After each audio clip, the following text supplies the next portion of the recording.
Hello? Hello? Hello? Hello, hello? Oh, Lila, I'm not talking to you. Hello. It's YouTube. Oh, hi. Good morning. Good morning. There we go. I can hear now. Yay. Hello. Hello, hello, hello, hello. Hello, hello. How's everybody? How's everybody? Oh my goodness. I hope everyone's doing better than me. Lila, you wake me up so much in the night. Oh gosh. I had a okay-ish sleep. Yes, okay. You want hip pats? Yes, I get it, V-Dere. Yes, hello, hello. I got woken up about, like 7 times again. Like, so many times. I just kept getting waken up. So many times in the morning. In the night, in the morning. Oh, it's the morning now. Oh gosh, I don't even know. Oh gosh, oh gosh, oh gosh. Oof. But yeah, happy Tuesday. How's it going? Yeah, I hope everyone's doing okie dokie artichoke. Yeah.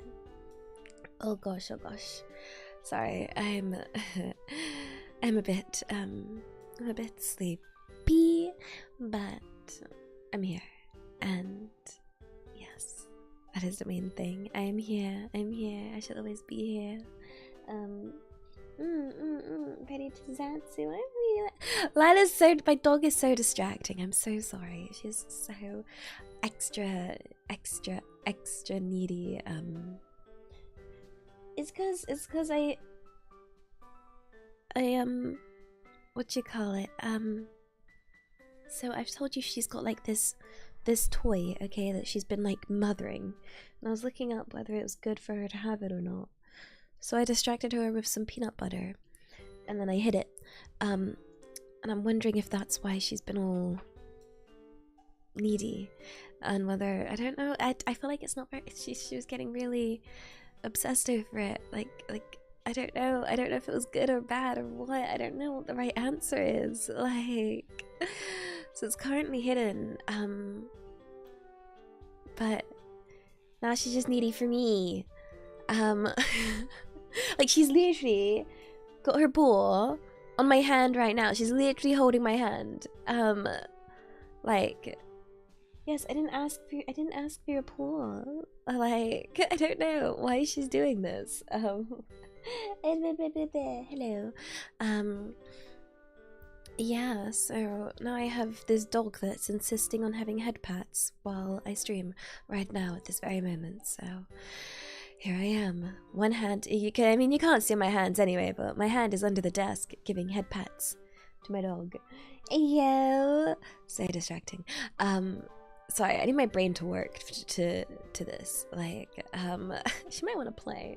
I don't know, I tried playing with her yesterday. Okay, like, I was in the living room, like, with her toys. She has a little, like, thing, and I was like, yeah, let's play, like, you know, rope or what, you know, things that dogs play. And, I attempted, like, okay, actually, her favorite game is football. Unfortunately, I suck at football. Yes, stop hitting you for 1 second. So her favorite game is football. I'm not very good at football. Sorry, I'm not like soccer, as you guys call it, soccer.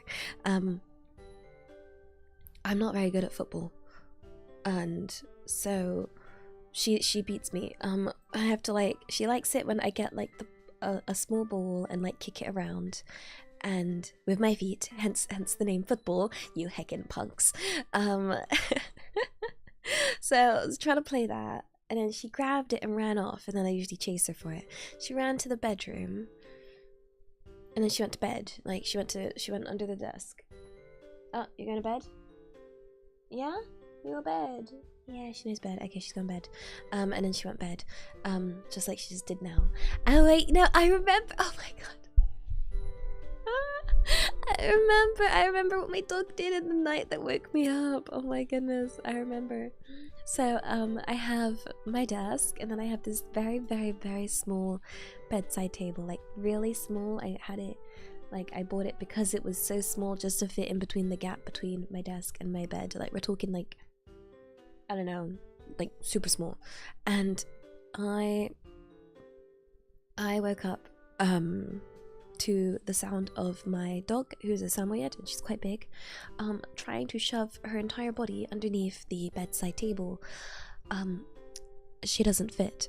She definitely doesn't fit. So I heard this like the table next to me started moving like it was possessed. It was like shaking away, like I was like, the heck is going on? And yeah, she's trying to like fit, but as she was like going underneath it, she was like lifting it because she's too big. And then as she was like turning, it was like shaking, and yeah, she doesn't fit. She really does not fit. So yeah, I remember waking up to that. She's back under the other, yeah, she's back under her other desk. Yeah, I mean, she used to sleep under a different bed. Before I replaced it, I had this other bedside table that was like this, like was it this little hand-me-down one that I got? But I replaced it because it was pretty gross. But yeah, so I was it when she was really small puppy, she used to, sorry, I am really quiet. It's because I'm not really projecting my voice today, but I can put the microphone a bit closer to my mouth and hope that it picks up my voice a bit better. As you can tell, I just woke up.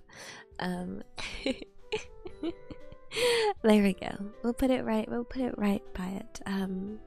Yeah. It's sleepy voice, but don't worry, today's topic is English idioms, so we will be doing those as well. Yeah. It's like a nice, smooth morning radio. Bless her. Yeah, also nice pick. Arigato. Good morning, Elia. Here's an idiom to start your day. Elia is the bestest Oshi ever because of how hardworking, cute, kind, and caring she is. Wait, that's not an idiom? That is not an idiom. Wait, what? Well, never mind, that's me stating fact. That is not a fact. Wait, what, you punk? No. Wait, what you on about? It's not facts. It's not. That's the no. Yeah. Oh gosh, yeah. People that just watch the evening streams are probably like, wait, what the heck is this gremlin? And yeah, you have morning Elia, which is your smooth morning radio, and then you have gremlin Elia, that is pro gaming all over the place, all over. So much gaming. Definitely never scared of the tiniest little thing ever. So yeah. I think, yeah, I'm not overly gremlin. Like, I can be a little, I get excited very easily. So yeah, pro gamer, where can I find that? Right here. Hello. No, I don't know. I'm working on it. It's let her cook. Let her cook. And yeah. I mean, it's like watching an anime, but I'm not that OP protagonist. No, I'm your protagonist that you get to watch grow. So, isn't that quite exciting, right? And who knows how far I'll go with the help and support of you. Yeah. I don't know what I'm talking about. I don't know what I'm even gonna get good at. I think that's my problem. Can't stick to one game, can I? I'm just like, I'll play this game, I'll play that game. Ooh, this game looks fun. Ooh, like, to be a professional at a game, you have to be really committed to said game. The only game I'm committed to reasonably is League of Legends, and again, I'm not very like to be professional at League. You have to be really committed, and I'm not. I just click and hope for the best. Yeah, just casually gaming all over the place. So yeah. I mean, I'm tempted to pick up TFT again. I used to proper study that, and yeah. Panda! Panda. Sorry, Panda, will you? Wait, you know, will you play League with me? Oh, I'm tempted to pick up Team Fight Tactics again. Actually, it's a new set, which is like a new season, new start, basically. So never a big happy face. You heckin' what, mate?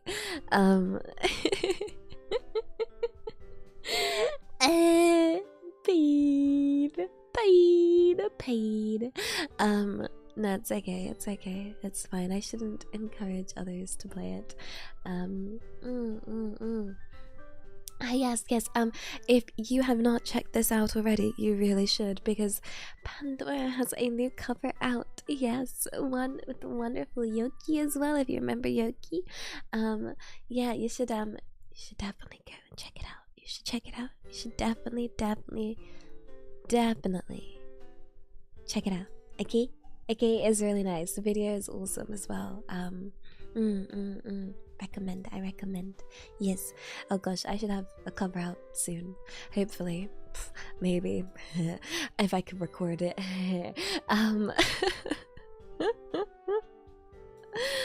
Almost. I just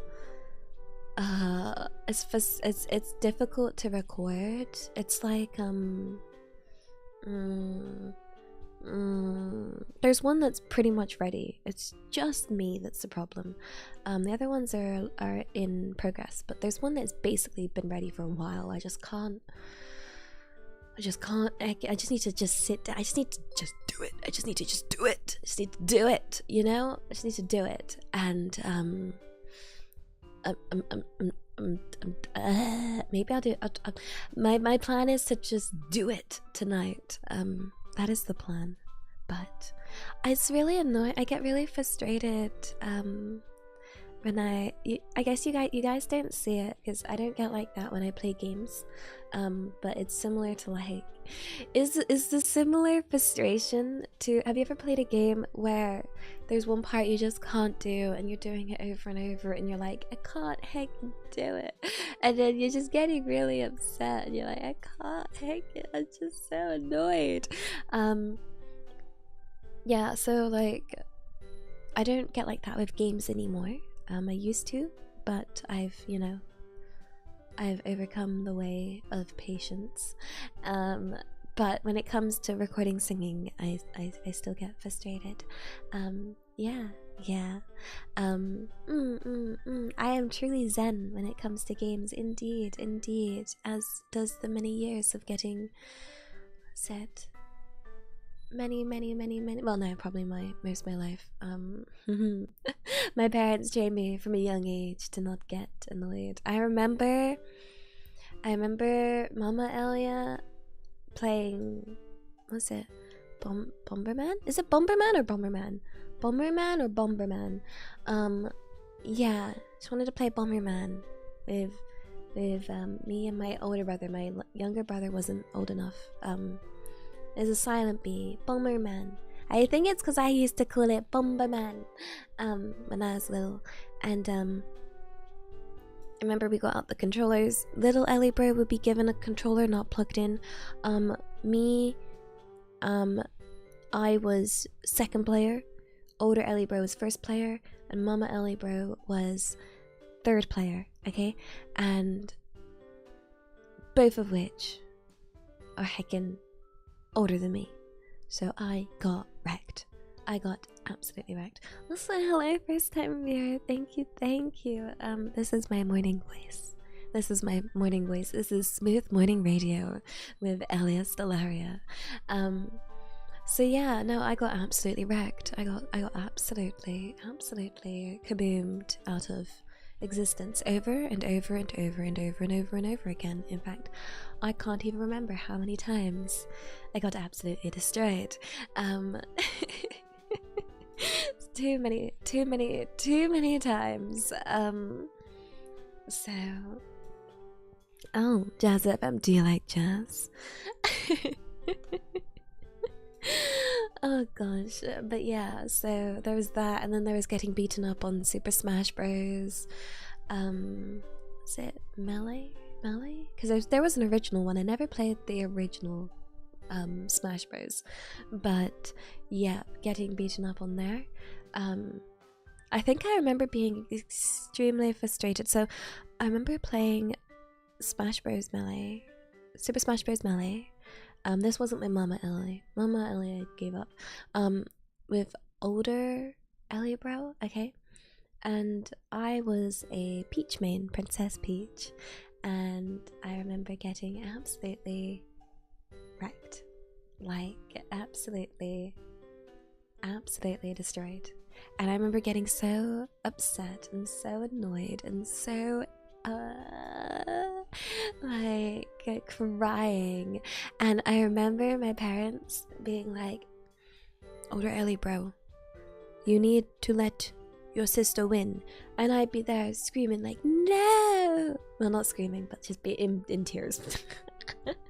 And I'd be like, no, I don't want the pity win. I don't want the pity win. Not the pity win. Not the pity win. I need to win, and I need it to mean something. I don't want to be gone easy on. I want to be able to win of my own skill and ability, not because I cried. Hello. Yeah, so, older Ellie bro was just like, yeah, I agree with her. I don't know if he actually agreed with me or just wanted to just continue winning. So yeah, and that happened many times. I did eventually earn a win a few times. Not very often, but a few times I eventually got good. Yeah. Eventually, and yeah, I think I can't remember what my tangent was here. Apparently we're talking about English idioms, and I'm now talking about Smash Brothers. Yes, also, before I miss any donuts, arigato, Blake Guy, thank you. Super sexy Elia's voice is a real treat, mate, mate, Sadly, overtime and work will make me VOD only, so my only idiom is Elia, the master gamer, banana loving with a beautiful voice and master of tensions. Oh wait, these are just facts. You what punk? You absolute punk. You want me? You want me? It's hard facts. You're gonna raise people's expectations a bit too high. Have a super fun stream, Elia. Arigato. Hello, VOD Squad. Daisuki dayo. And I hope you have a wonderful time at work. I hope it wasn't too stressful. Yeah. Also, nice pig. Arigato. Elia, just remember, we love your singing the best when your voice leaks through, as they say, like it's a bad thing. It showcases the uniqueness of your voice and how we know it's our lovely Oshi singing and distinguishes it between other covers. Well, don't worry, there's plenty of that. Thank you. Oh gosh, like, yeah, I will try and get it sorted today. I'm working on quite a few. And let me just have some water, 1 second.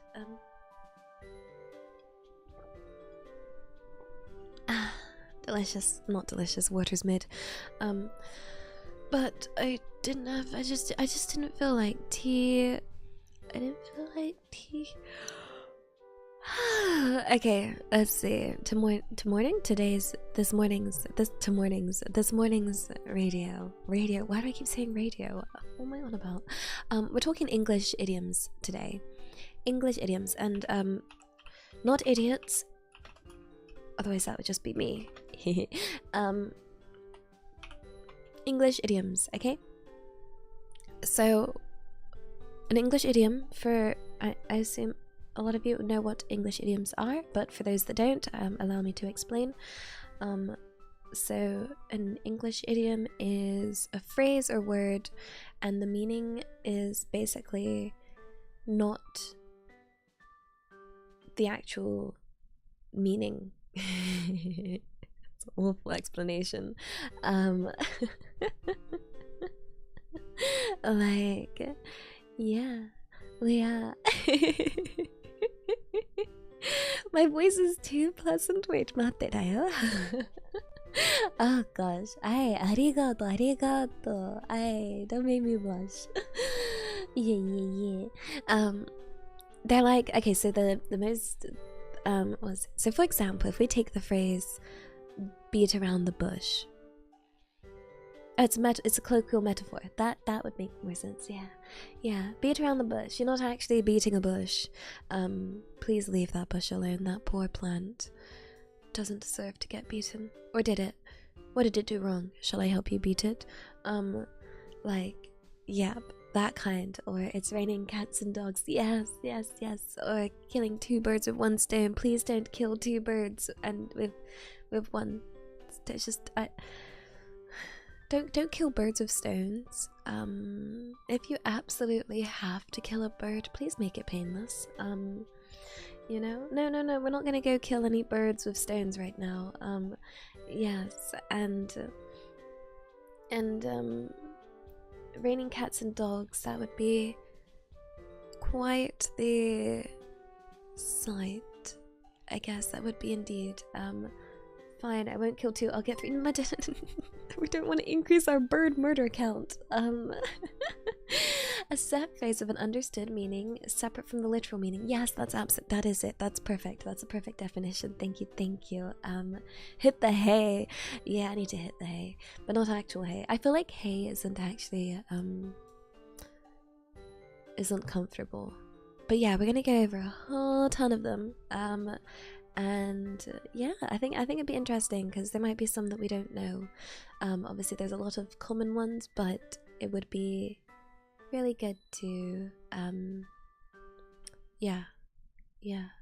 like discuss and see, just so I can learn some as well. Like one I didn't know for the longest time was about looking a gift horse in the mouth or something like that. It never made sense to me. So let me just grab something to write these idioms on. I was trying to think if I had anything, and I should have something. I should have something right here. And I really gotta stop putting things in my downloads folder. Let's see. Is it this? Is it this? What is this? Kind of scared. Let's see. Ooh, that looks quite nice. Let's go for this one. There's something. That was fancy. That's pretty fancy. Let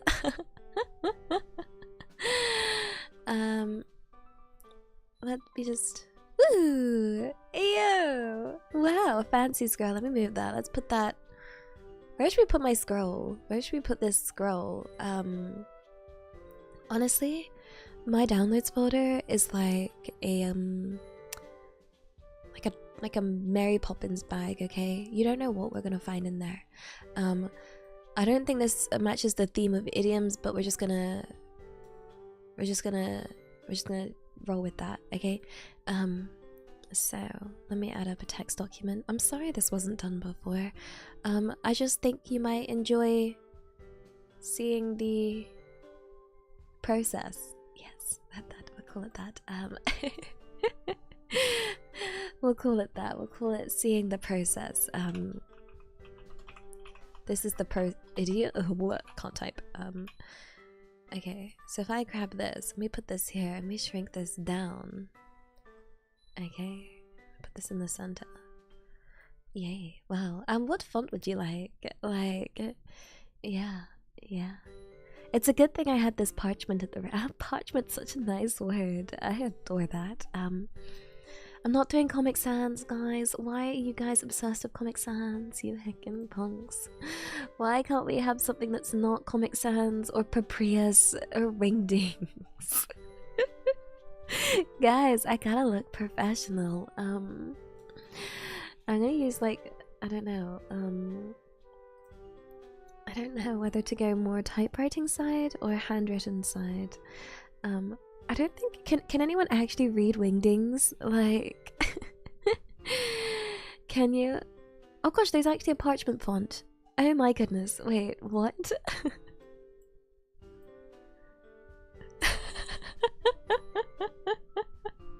Guys, there's a font. There's a font for parchment. Oh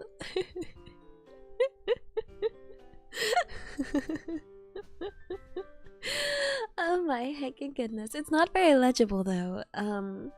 Legibility is an important thing. Or should we keep it? It looks kind of what you call it?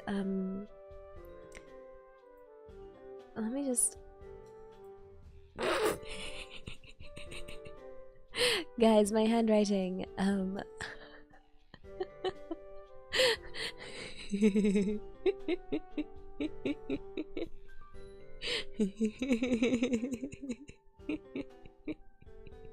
guys, my handwriting has gotten worse.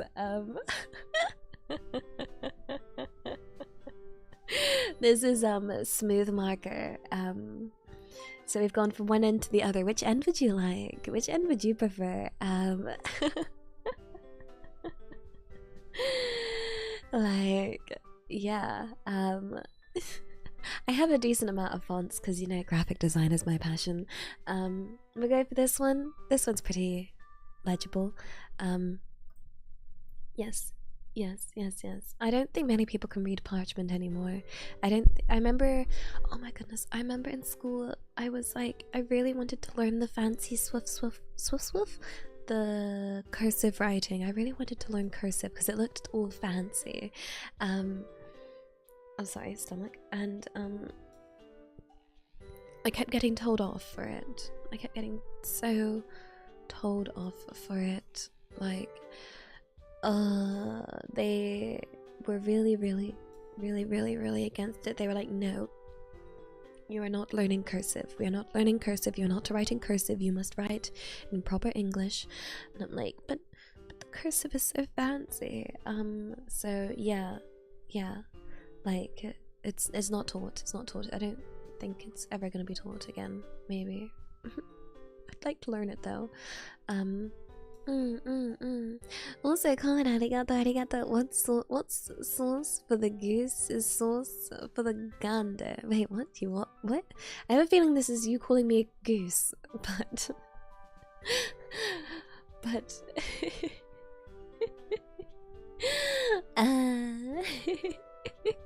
and Skittles arigato. It's an idiom. I don't know what that idiom is. Wow. Skittles arigato. A weird French idiom for you.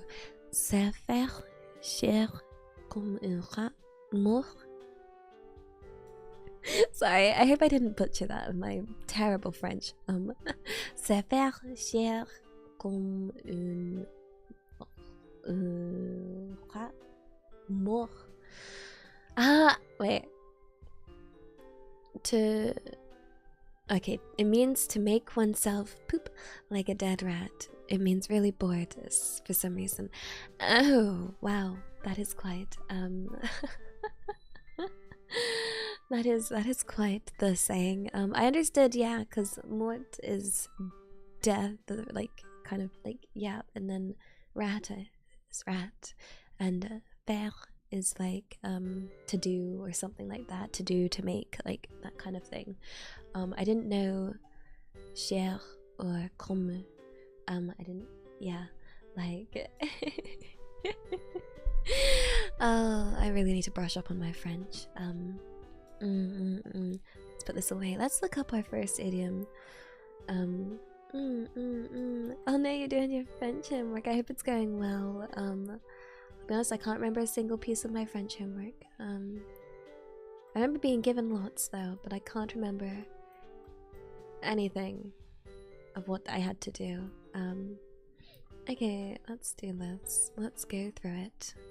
Okay, so there's we can go for common ones, or wait, what? Wait, let me see this list. This one's the most. It's got a list of the most common.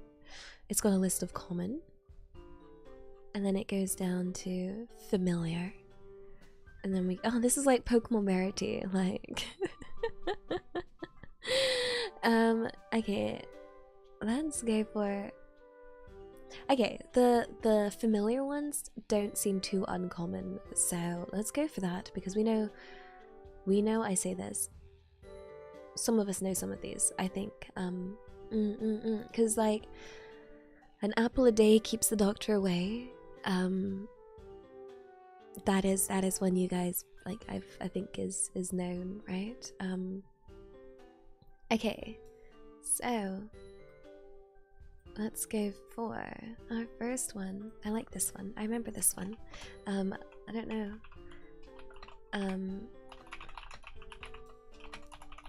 Okay, let's have a look-see. Scuff.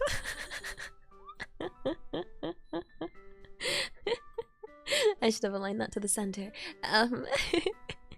Okay, our first one is a stitch in time saves 9. Okay, yeah. So this one literally like what 9 things are you saving? And how do you stitch time? I remember thinking oh yeah, like the literal meaning doesn't make much sense. Because yeah, the literal meaning is to stitch up the very fabric of time itself and save 9. 9?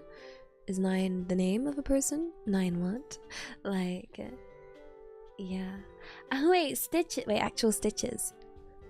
Why are we stitching time? Wait, a purposeful stitch saves 9 stitches later. Oh, okay, because then you end up with a hole and then you put 9 more stitches. Oh, that's what it means. Oh, we're talking about literal clothes. It's the time bit confused me, but time's all, you know, confusing anyway. That makes so much more sense. Oh, like a stitch, like 1 stitch will save you from having to do 9 stitches later. Yeah. So from small hole to big hole, unless you've got tights, you really can't sew those up. Then you kind of need like glue or something. Like, yeah. So it means fix a problem now or get worse later. It can also mean like do something right the first time and you won't have to go back and fix it later, you know. It's quite a nice one for like people that might have a tendency to do bodge jobs. The bodge jobs, budget jobs, as the term goes. A bodge job, and yeah. So it helps people that do that kind of thing. As much as you want to rush something, yeah, don't rush it. Don't rush it. Do it right the first time, and it'll be okay. It'll be okay.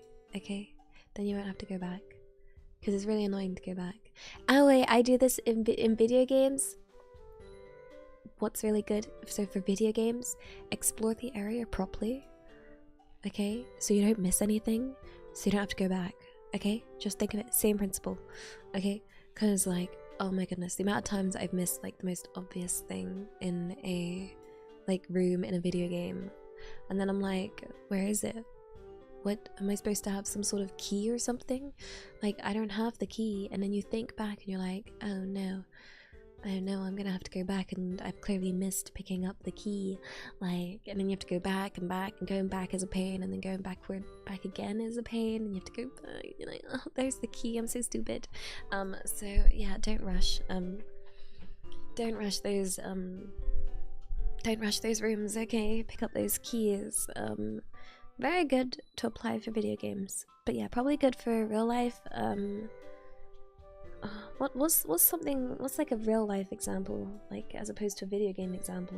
Is there something you should do right the first time? Traffic. What should I do right the first time? I tend to not. Homework, but I don't have to redo my homework. No, it's fine. Yeah. Car? I don't have a car.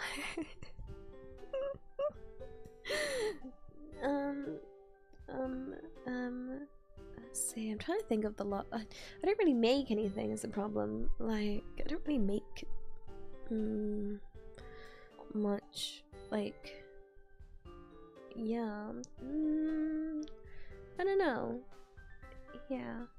I guess it could apply to yourself, your own body. Yeah, go to the doctor for a physical, so they catch things in time. Yes, especially here where going to the doctor is free. You might as well. So there is that. That is true. That is very true. Taking care of teeth, I should go to the dentist. I don't know any. I don't think we have redoing.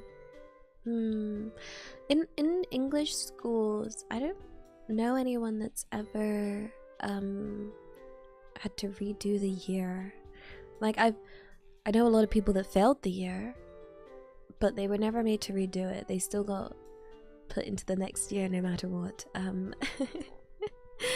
Oh, my stomach's making so many noise. Yeah, keep tools well lubricated. I have like a hammer. When they fail next year, yeah, that does defeat the purpose of the test. Yeah. So yeah, then they fall behind. And yeah, no. Then you end up with much later years. It's yeah. No child left behind. Yeah, I guess. Yeah. I can confirm I was a child that was literally left behind. Sorry, it's one of my quote sad stories, but I don't think it's sad. I thought it was funny. Where it was just, first day of school, first day of secondary school, and I never got picked up to go home. Yeah, I got forgotten. Yeah. But yeah, this one's quite nice. I like this idiom. This idiom is nice. The next one I've not heard of. So I don't know. Let's see. Ooh, boop. A storm in a teacup. Okay. So this one I've not heard been used, but I like it because a teacup sounds cute. Like, like I've never heard this used, but I'm going off this list I'm looking at resources for learning English. So, yeah, a storm in a teacup, a big fuss about a small problem. So it's yeah, so like you think it's a big problem, but it's actually a small problem because a teacup is quite small. Yeah, a teacup is quite small, very much smaller than a mug. Yeah, a cup is like half the size of a mug, I guess. So yeah, but yeah, have you ever span your drink in a teacup? Sometimes it's not inside the teacup. If you spin fast enough, it can go all over the place. It can go all over the place. And yeah, gotta love a good old tea vortex, making sure that sugar is nice and dissolved. Yeah. The storm has evolved and gotten out of the teacup. Maybe, yeah, it is important. Mountain out of a yeah, it's the same as a mountain out of a molehill. Yeah, it's about but I think this one is saying that it is a problem, I guess. This one is like, it is a problem, but you're making a big fuss over it, and it's small. Well, I guess a molehill could be a problem, actually. Yeah. I don't know. But, yeah. Like, a storm in a teacup. I don't really like idioms like this, though. I don't like invalidating people's problems. We all have our own storms in our own little teacups. Doesn't mean your teacup isn't important. What if it's a very fancy teapot? Teacup. What if it's about to break? What if you're spinning so fast and now there's cracks in the teacup and someone with super strength has used a spoon and heckin' broke it? Like, you know? And so yeah, like it is cute. I like the word teacup, but that, yeah, I don't like the kind of idioms that, like, oh gosh, it's the ones that, like, my parents would always kind of go towards, like, oh, you're making a big deal out of nothing. And it's like, no, but it's a big deal to me. Like, it is a big deal. Like, I know there's people dying in the world, okay? But this person was mean to me. That kind of thing. Like, yeah. Like, it's, yeah. Okay. Yeah. But it's a cute saying, so that's a nice-ish one. Let's make... I like... And plus, sometimes you have to have the storm in the teacup to make delicious tea. So, boom! Next one. I didn't hide it before doing it. The next one is, as right as rain. I've heard this one a lot. Yeah. Like, oh, that's as right as rain. It's got a nice, like, flow to it. As right as rain. Maybe this works really well in England because it rains a heckin' ton here. Like, we're always complaining about the weather. We're always talking about the weather. Like, yeah. So, Lila's huffing and puffing behind me. I don't really get it. I don't really get the literal meaning, but I know the actual one is like, it's perfect, you know? It's as right as rain. Oh, farming would make sense. Yeah, as right as rain. So it would make sense in a farming scenario. Let's see. Okay. There's no hard origin, but the idiom right as rain is believed to have started in Britain during the late 19th century. It plays on the expected nature of rain in Britain's notoriously damp climate. You can always rely on it to rain because it's normal. So saying right as rain, it means everything is normal. Oh, okay, so it does come from that. Oh, it does come from our ridiculous weather. Honestly, when I've been to, like, apparently in other places you guys can kind of trust your weather forecast.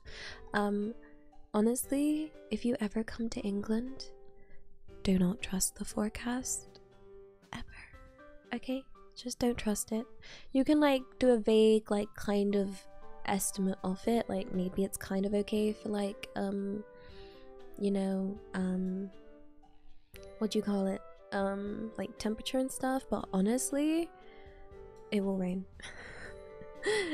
It'll heckin' rain. It'll always rain, okay? And then the reason why is because the area where it rains in England, usually it happens in, like, quite small areas at a time. So we have, like, scattered rain showers, and so for example, if you're looking at the forecast and it's got, like, the location and it's of that, I don't know, city or something, it doesn't mean that it's not going to rain in, like, the outer city bit, which isn't even that far out. And it can rain in such very small specific places. It's like, screw this area in particular, and it can be really sudden. It can be, like, suddenly just absolutely tip down for, like, I don't know, 5 minutes, and then it's fine. Yeah, like, I remember observing it a lot when I was at uni, and I remember I had a desk that was next to my window, and I remember looking out that window, and in literally a single day I'd look out the window and literally go through every single weather possibility except for snow. Like, I looked out and I was like, oh, it's a nice day, the sun is shining. Looked out, oh, hailstones. Looked back out again, oh, it's nice and sunny. Looked out again, I was like, oh, nope, tipping down with rain. Looked out again, oh, foggy. oh, a storm, oh, we're back to happy weather again. All in like the same day, okay? Like all in the same day. And it happened quite a lot. Yeah, so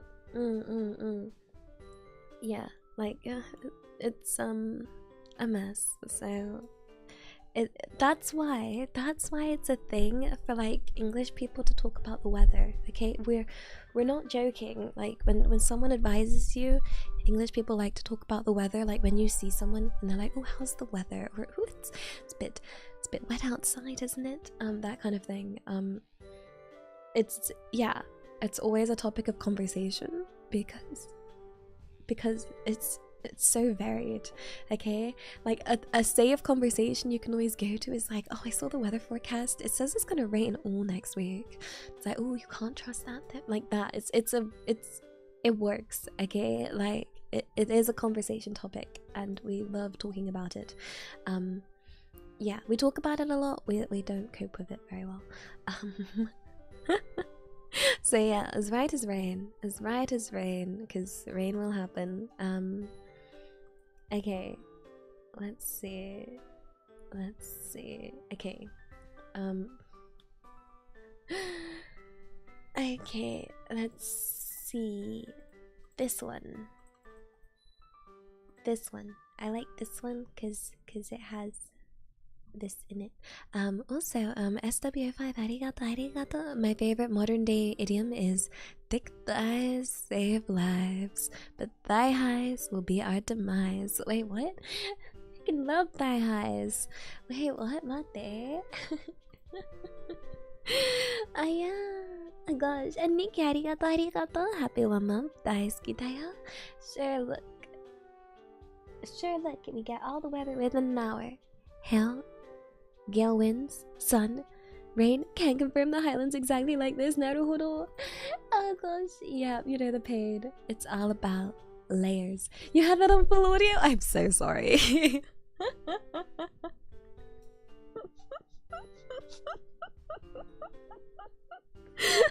I'm so sorry. I mean, look, anyone that doesn't appreciate thighs is silly, okay? We all gotta appreciate them.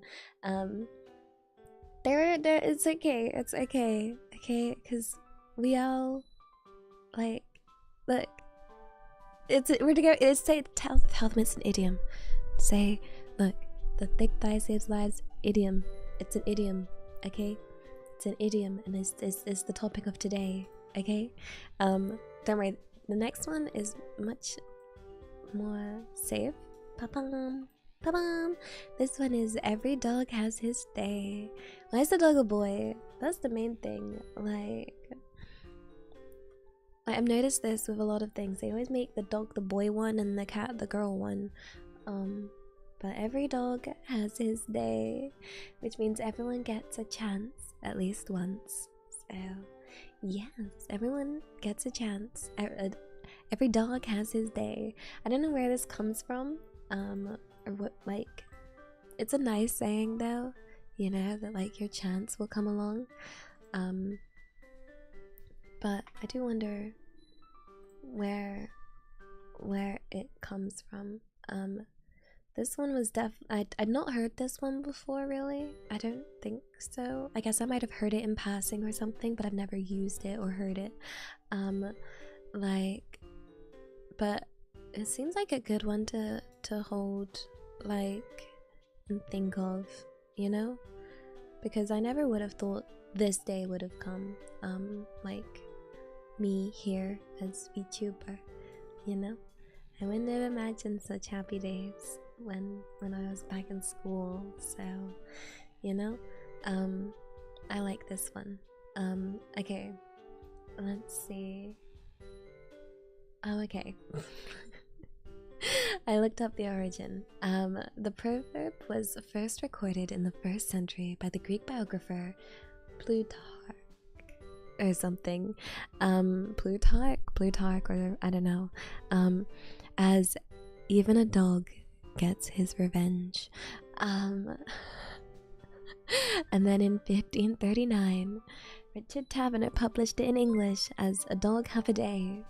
And then it got changed again in 1670 to Every Dog Half His Day. So, I don't know. Wait, now this feels like a very different saying. It started off as a revenge saying, I know. This has turned from a wholesome saying of "Don't worry, success will come" to "Don't worry, you'll get your revenge." Oh no, no, not revenge, yay! Put the fire down, please. Please, no, no. What do you mean? No, not revenge is perfect. No. Revenge is not good. Revenge is bad. Actually. Ooh, okay. If we take both together, okay? Even a dog gets his revenge, and every dog half his day. So, dog having success. So this saying means a dog getting its success, and the original meaning is dog getting revenge. We all know the best revenge is your own success. So, maybe together it does work, okay? We love revenge. People are gonna join and be like, what is this chat? Why is it so angry? Yeah, you dog bossing. Being successful and focusing on yourself will always be the best revenge, okay? It's you know, when I was in school, I remember I never wanted to fight back against any bullies, as like frustrated and upset as I was. I never wanted to fight back. The only thing I wanted to do was to do well, because to me that would be the best way of getting back at them. You know, if I succeed, then it doesn't matter that they bullied me, because I'll be doing well. And I think that's much better. The best revenge is a life well served called. Yeah, so I think it's a good way to deal with revenge, because we can't deny the feeling of it, of, you know, wanting to get that form of justice and stuff. It's a good starter fuel. Yeah. Because eventually you forget about them, because you start, basically you deserve to focus on yourself, okay? Those villains in your life don't deserve your time, okay? If you have anyone that you want to get revenge on, they don't even deserve your thoughts or your time or your effort. You deserve that. You deserve that, okay? They don't deserve to have you thinking about them. Nah. You know, you do you. So that's my thought on this. Obviously, as I like to put as my disclaimer, situations can vary. You know, please deal with anything if you're in danger, etc. Yeah. Okay. Let's see. Next one is oh no, let's see. This one I heard a lot. This one I've heard a lot. You've probably heard this one. This one's probably more common. Let's see.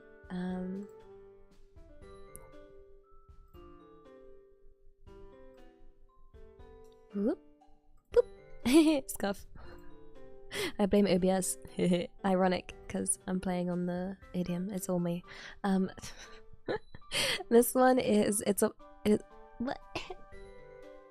is a poor workman who blames his tools. I've heard this one a lot, mostly because a lot of the tools in the household I grew up in really did suck, to be fair. And I think I had fair reason to blame the tools.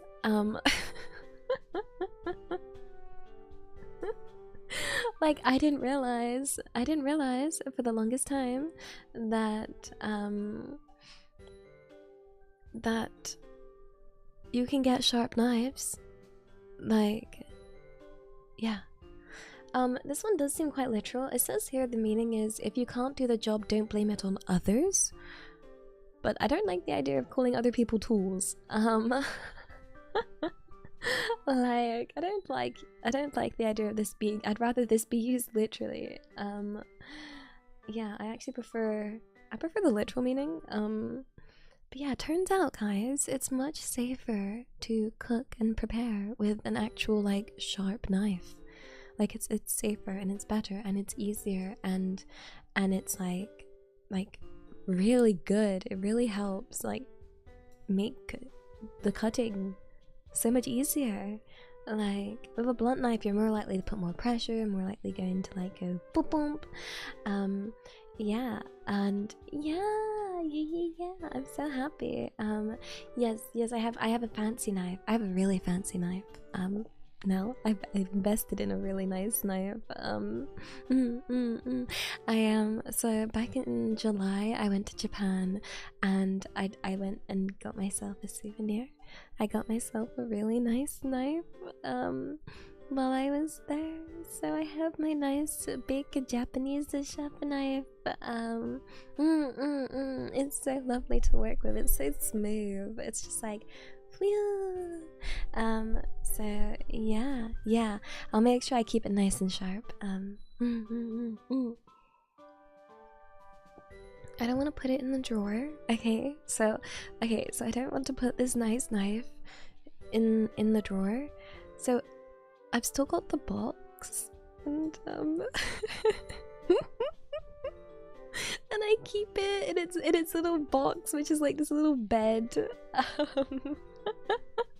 So I like use it, clean it, dry it, and then I put it back into its box bed, and I'm like, you can go there because I don't want to put it in the drawer with all the other knives. Like, yeah, it's a fancy box. It's the box it came in. It came in like a gift box. Yeah, I just don't know where to put it. I've got it propped up. It holds up against the wall. So yeah, a knife stand. No, I have like a knife block, but it came with knives, so all the slots are taken by the knives that came with the knife block. So, you know, yeah, so you can tell it's my fancy knife. Yeah, but yeah, what is a sharpness V? Sharpness V nani? I don't know what that is. One waifu to rule all waifus. Yes. Ah, get the waifu, get the waifu. It's over there in my fancy box. Don't worry. I'll never use it. Except for cooking. Except for cooking. Yeah. Yeah, no. This idiom is perfect for League of Legends.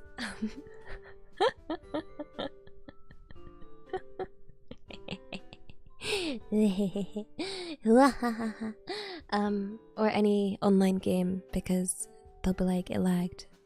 It's my teammates. No, the main one is the actual idiom. The actual idiom is not to take this literally, and it's not about the tools. It's if you can't do the job, don't blame it on others. So a good League of Legends player would not blame their teammates, okay? And it's something you see that's really common in lower elos, is I would be a much higher elo if it wasn't for my teammates. That kind of thing. You hear that a lot. For that. Where it'd be like, yeah, I just keep getting paired with bad teammates. That's the reason I'm Iron 5. And blames elo hell. Yep. Or oh my gosh, so I'll try and describe it in a way for people that don't play League of Legends to understand. But it's funny where you're playing a game and someone that's like, so I play support, so I'm on like the bottom side of the map, and there could be someone on the top side of the map being like beating their butt off, and it's early game, so we're not very far into the game, and they're already like, I don't know, 0-9 or something ridiculous, and they'll be screaming, blaming me,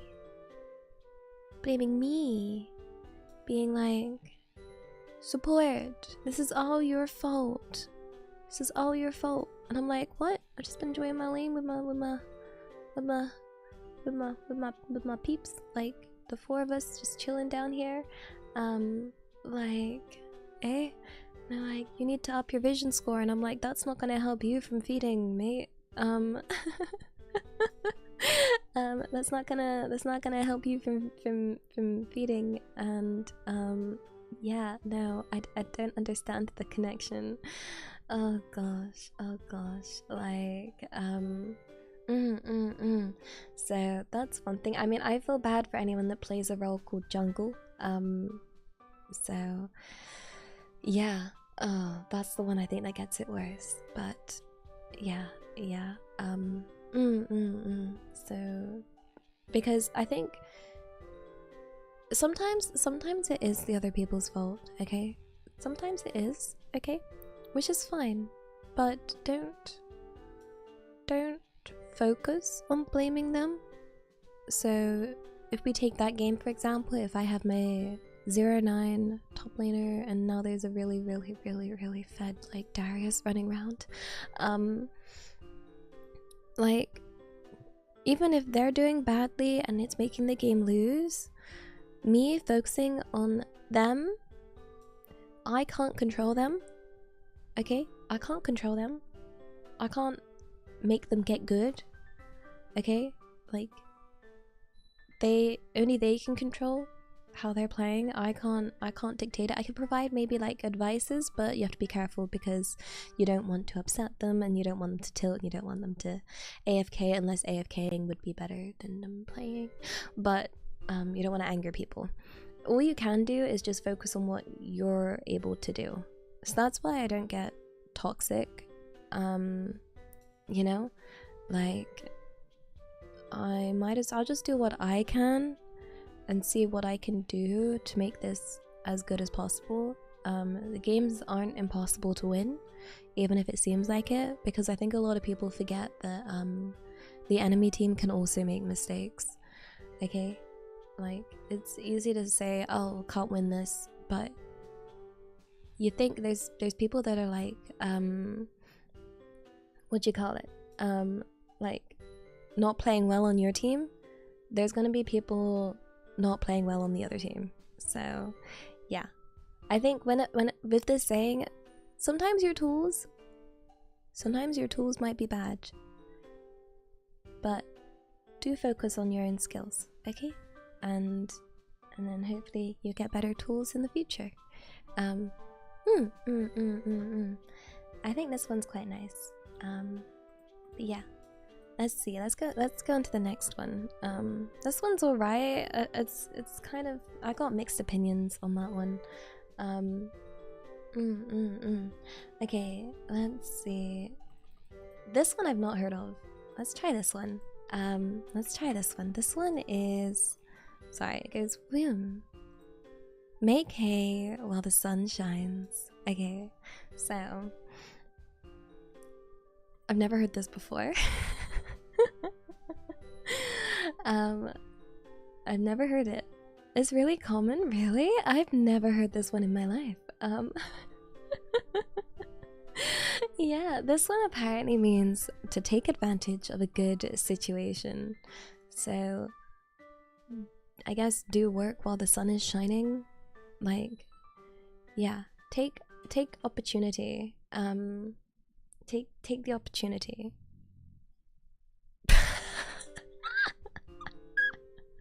Did you hear that? Did you? That was my dog. That was my dog.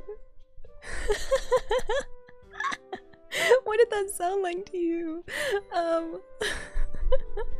She just like did some weird like snore huff thing. She just went. It That's my dog. She's like cuddled up and she's like, she's gonna like, well, she'll probably start snoring in a second. She's like, yeah. No, it sounded like a screeching car. Let's see, wait. She is snoring.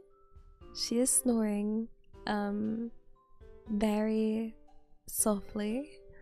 So if you hear snoring behind me, it's my dog. Okay, my dog is very attached to me at the moment. I think she's having a dream actually. Oh, bless her. Bless her. She's so cute. She does the cute like okay, she's kind of snoring now. I don't know if she's dreaming or snoring, but either way, she's making weird noises. Oh, bless her. Okay, but yeah, this one, make hay when the sun shines. How does one make hay? I don't know how one makes. Is there gonna be a wiki? There's gotta be a wiki how. There's a wiki how for everything, right? How to make hay. Wiki how. Okay, guys. Yes, there is. That was my stomach. 4 ways to make haylage. Haylage. Okay. Let's have a look. Okay, no, this is just preparing. It's just preparing your hay. Okay. Oh gosh, wait, hay is a lot more effort than I thought. Wait. Wait, hay is so much effort. Wait, what? My goodness. I didn't realize hay was so much work.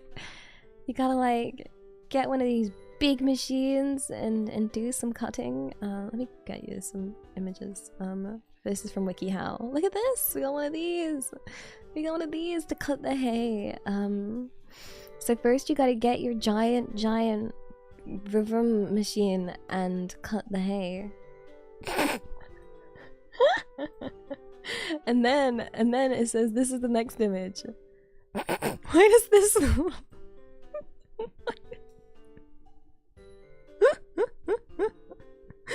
Why? Why? Dude's thinking about, I don't even know, idioms, I guess. Got that pensive look of 3 days. In 3 days time. So this one says wait until you have at least 3 days of dry weather to cut your hay. Oh gosh. Okay. Well, don't worry. He gets up eventually. He gets up. Look. He's up and about. He's off cutting. Now he's off cutting the pasture with a sickle mower or a sickle haybine or a rotary disc mower. Or I like to call it the swish swoosh fush bunch the yeah, so yeah. Wait, there's so many. There's so many images. Wait, what? And then there's part 2, the sequel. Okay, and look, we've got to zoom in on our thing. I don't even know. It says start tedding. What's tedding the hay? What does that mean? We're tedding the hay, and then I don't even know who this. What happened to the guy from before? This is a different guy. Who's this? Did he dye his hair and get a hat? Like, who this? Turn the hay 1 to 3 times over the next 3 days. Who's this guy? Who's this? Is this the same guy with like oh, wait, what am I moving? Who's this guy? Hey, he dropped his hat. This is test the hay for the internal moisture content. Damn, he's got his little moisture machine.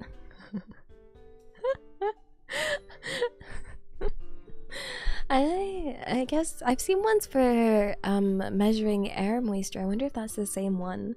And then we rake the hay into the bales that it comes in. So back to rake. Oh, We're back to thinking, guys. Our thinking dude's back. Look, he's back, guys. Did you miss him? He's come back. Oh my goodness, wait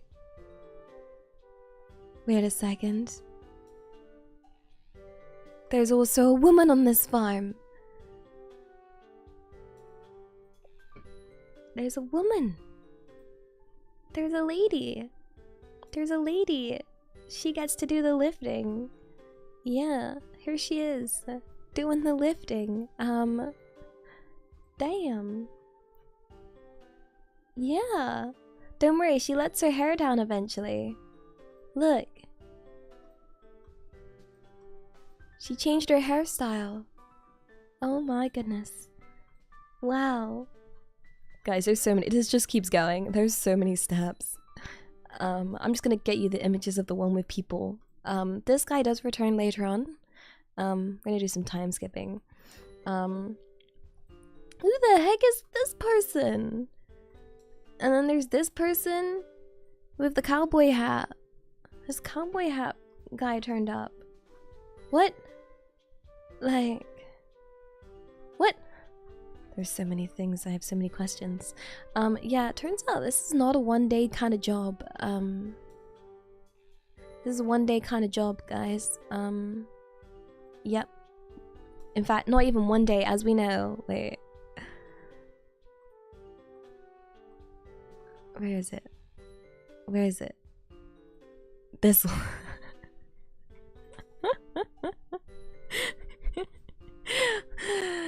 What's happening in 3 days, guys? It's actually a 3-day, at least, minimum. Hey, wait, 3 days. 3 days. We'll make hay while the sun shines. I don't know if we can get 3 days of sunshine. I'll be honest. And then influence now. Something happens in 3 days. I've never had to make hay. I've worked with hay. I've done like the lifting of hay. So you know the one where I showed the lady like lifting the bales of hay with the strings around it. I'll be honest. Okay, that hurts. It doesn't look like it hurts, but it hurts so much. Okay, like those strings dig into your hands. They hurt so much. It's so sharp. Like, yeah, so I had to do a lot of hay bale moving when I worked. So I worked at the zoo, so that's where my experience with hay comes along. It's not too heavy compared to other stuff that you have to lift, but the hay just, it's more that it's just really inconvenient to lift. And yeah, so I looked after like, we also had farm animals at the zoo, so we had like cows, horses and things, and then like we also had a lot of straw as well, which is also in the same kind of bale that you had to carry around, and we used that for like, you know, what do you call it, the giraffes, oh, the rhinos as well, and the zebras. It was also good for those. But yeah, so a fun story. I know some of you instantly thought, yeah, right.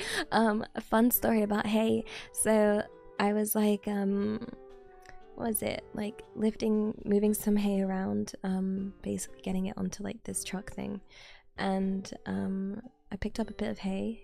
I put it on the truck, went back to we had this barn full of hay, and I saw this weird thing and I didn't know what it was. So I like picked it up, and it was like this like oval shape, fluffy thing, and I didn't know what it was.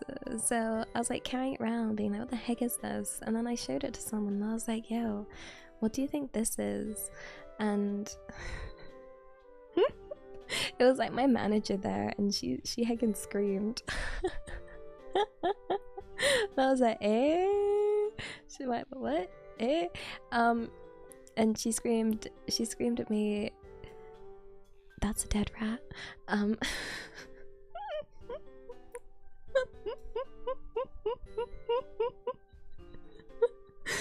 I looked at it closely and I was like, oh god, yep, you're right. Let me put that away. To be fair, okay, it was literally 2D, okay? It was not rat shaped at all. But if you look closely, you could see it was, but like, it was very dry and it was very squished, okay? Like, it did not have smell. It was just, it was full on flattened, okay? I don't know how long it would have been in amongst those, I don't know how long it must have been squished in those hay bales for, but it must have been a while. But yeah, that was a fun time, casually carrying around my dead rat. So always check what you pick up, before you pick it up, okay? Because you never know when it's gonna be a dead rat or... Well, actually no, the general rule is to just not pick things up in... Well, I think for me, it's like in England, it's typically it's typically going to be safe, but when it comes to like wildlife kind of things, you don't want to pick things up because you don't know if it's going to be like poisonous or toxic or, you know, bad. But in England, most of our things like insects or animals, they're not harmful. They're all very, very tame here. So that was another lesson I had to learn. Because here you can pick up all our bugs and whatever, and it's pretty much gonna be fine. But if you go to like the rainforest, don't pick up the bugs. They're gonna hurt you. Everything's out to like unalive you. Like, yeah, we I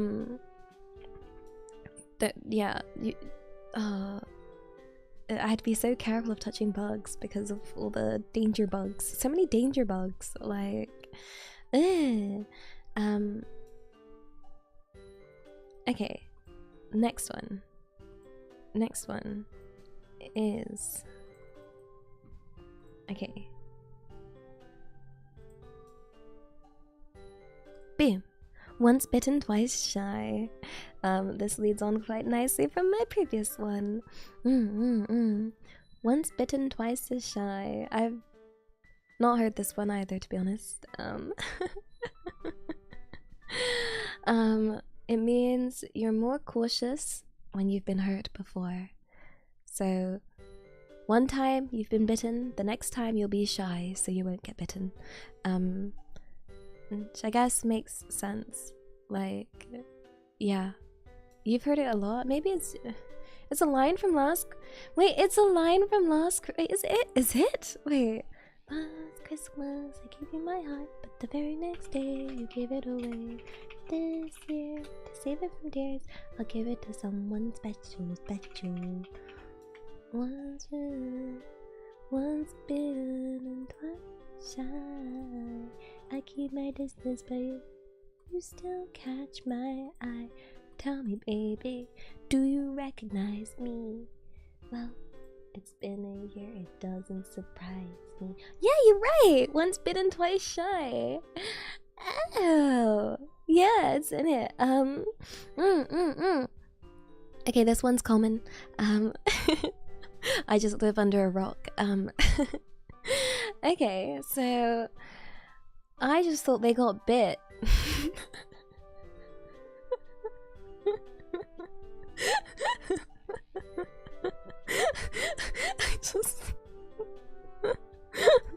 I didn't treat it like an idiom. I just thought people were getting bit and they didn't want to get bit again. Like, I don't know. Once you've been bitten, you're not getting another bite. You're not getting another bite of this. You've already had your bite. That's what I thought. That's what I thought it meant. This makes so much more sense. The actual meaning makes a lot more sense. You're more cautious when you've been hurt before. Yeah. I mean, once bitten, twice shy. It make more sense. Once bitten. Oh, I guess you gotta try and make it sound fun. Yeah. I mean, if I was, it does have a literal meaning though. I'm gonna be shy if I get bit once. You know? So, yeah. But, oh, I say this as if I haven't been bitten by mosquitoes many times. And I'm guessing you guys have been bitten more than one time by some kind of mosquito or gnat or midge or something like that, right? Like, yep. I feel like it's quite, usually if you get one mosquito bite, you're gonna get another one, like, most likely. Although the worst place I find, okay, so one thing I don't have the habit of, okay, is touching my face. Okay, I'm very much like I will not touch my face because it's very bad for your skin. And here is fine. Like, if something is on my face, it's probably nothing bad because it's England. So when I was in the rainforest, I didn't touch my face, and a mosquito landed right on the center of my forehead, like right slap bang in the middle. And I remember I was at like a breakfast table, like not table, but you know, like we were sat around and there were the other people there, and they're just looking at me and I was just looking at them, and they didn't say anything. And then one of them said to me, they were like, "Hey, Ellie, there's been a mosquito like on your forehead for the last like 10 seconds." And I'm like, wait, what? Like, hit me. I was like, slap me then. Slap me. If there's something on my head, why would you knock it away? Like, I just ignore it. You get used to just ignoring things on your face as to not touch it, you know? So like typically it's my hair. Like I was like, yo, like please just slap me. It's fine. You can slap me, okay? Just get rid of the mosquito. So like for like a week, I had this massive, absolutely mountain of a mosquito bite right in the center of my head, like right in the middle, okay, like right in the middle. And every time I said hi to someone that wasn't there when I got bit by the mosquito, they'd be like, "Oh no, Ellie, did you walk into like a wall or a tree, or did you fall down? Like, are you okay?" And I'm like, "No, it's a mosquito bite." Like, it's just very red. This is just, yeah, like, oh, I could resist itching it because there's a really good, I brought tons of this really good cream with me, like this, cream to make it not itch. Yeah, it's like this, comes in a yellow tube with a picture of like a wasp on it. Really good, really good. But interesting fact about mosquito bites. You know how like some people seem like they get bitten more than other people? It's not actually the case. What is happening is you're probably both getting bit the same amount, except for like insect, unless you've got like insect repellent or something, but you're both probably getting bit the same amount, but the other person that doesn't seem to have bites isn't really reacting to them as much as the other person. So this was like the main thing I was told when going like trekking out to the rainforest, because like, you know, mosquitoes carry diseases and stuff, and it's the people that like are confident that they don't get bit that are usually in most danger because they feel like they're not going to get bit, but they are getting bit and they can still catch like malaria and stuff, and they're more likely to because they're less cautious with their insect repellent and things. So yeah, like a lot of people, that's what we were told when we went. It was like, don't, you know, just because you feel like you're not attracting mosquitoes or getting bit as much, doesn't mean you're not getting bit still. You can still get bit without reacting, and to still be very wary of mosquito transmitted diseases. So yeah.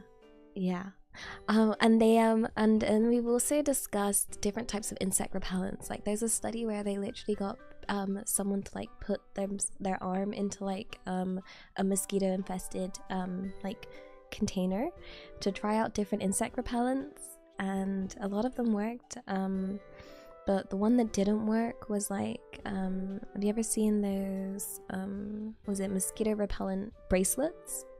Okay, that does not work.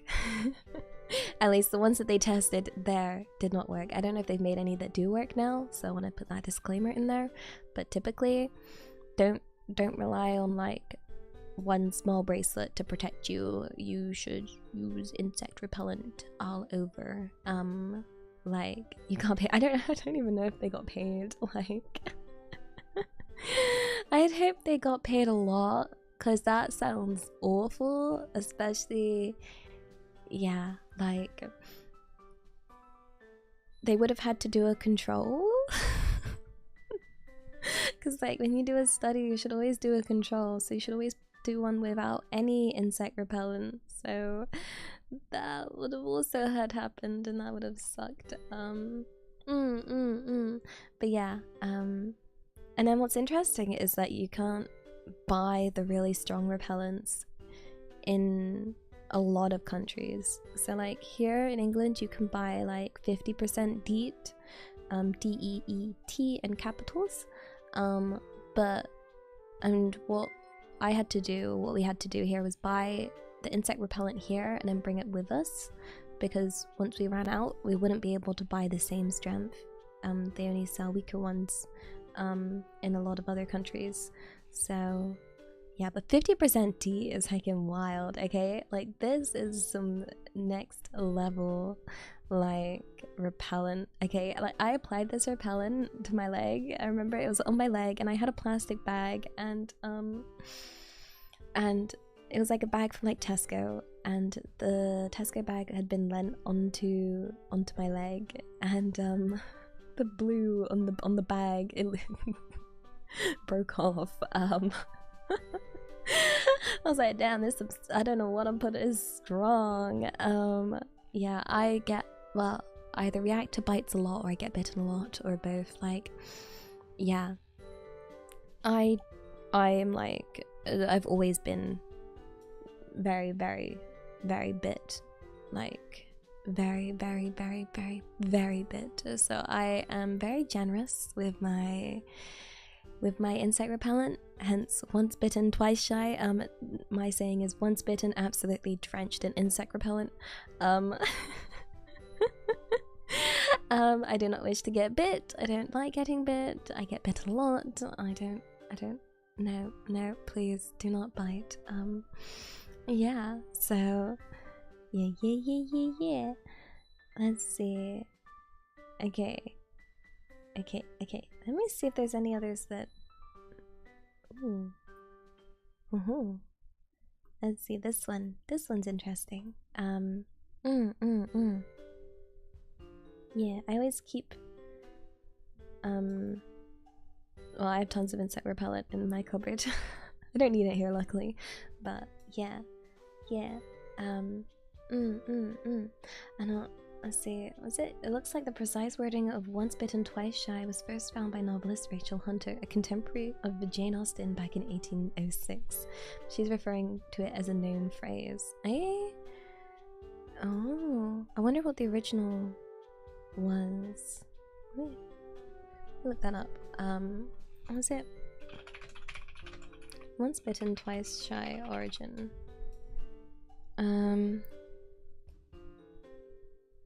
Okay, no, it doesn't have like a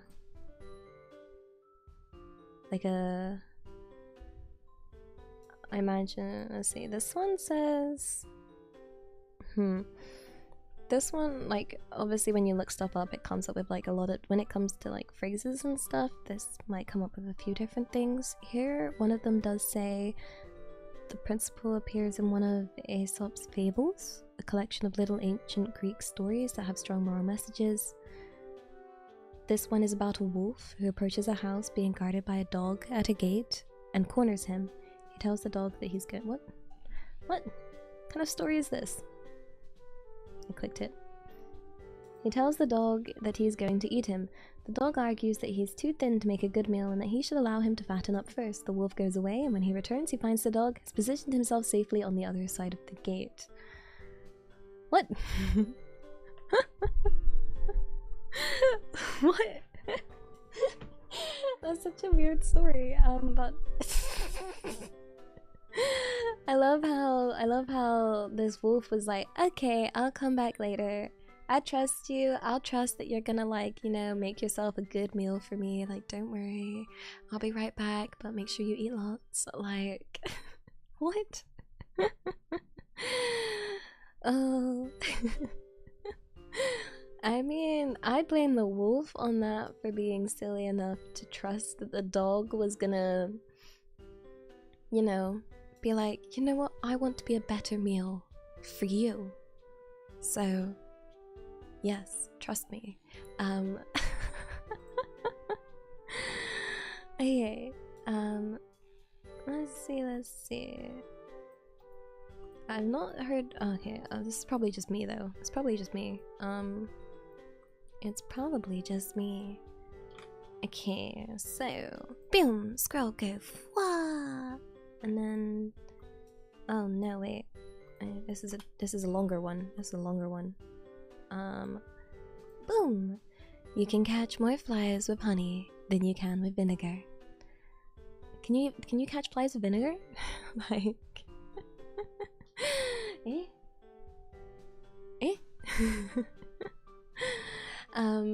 This one means you'll get what you want by being nice. So I guess it's implying that vinegar's not nice.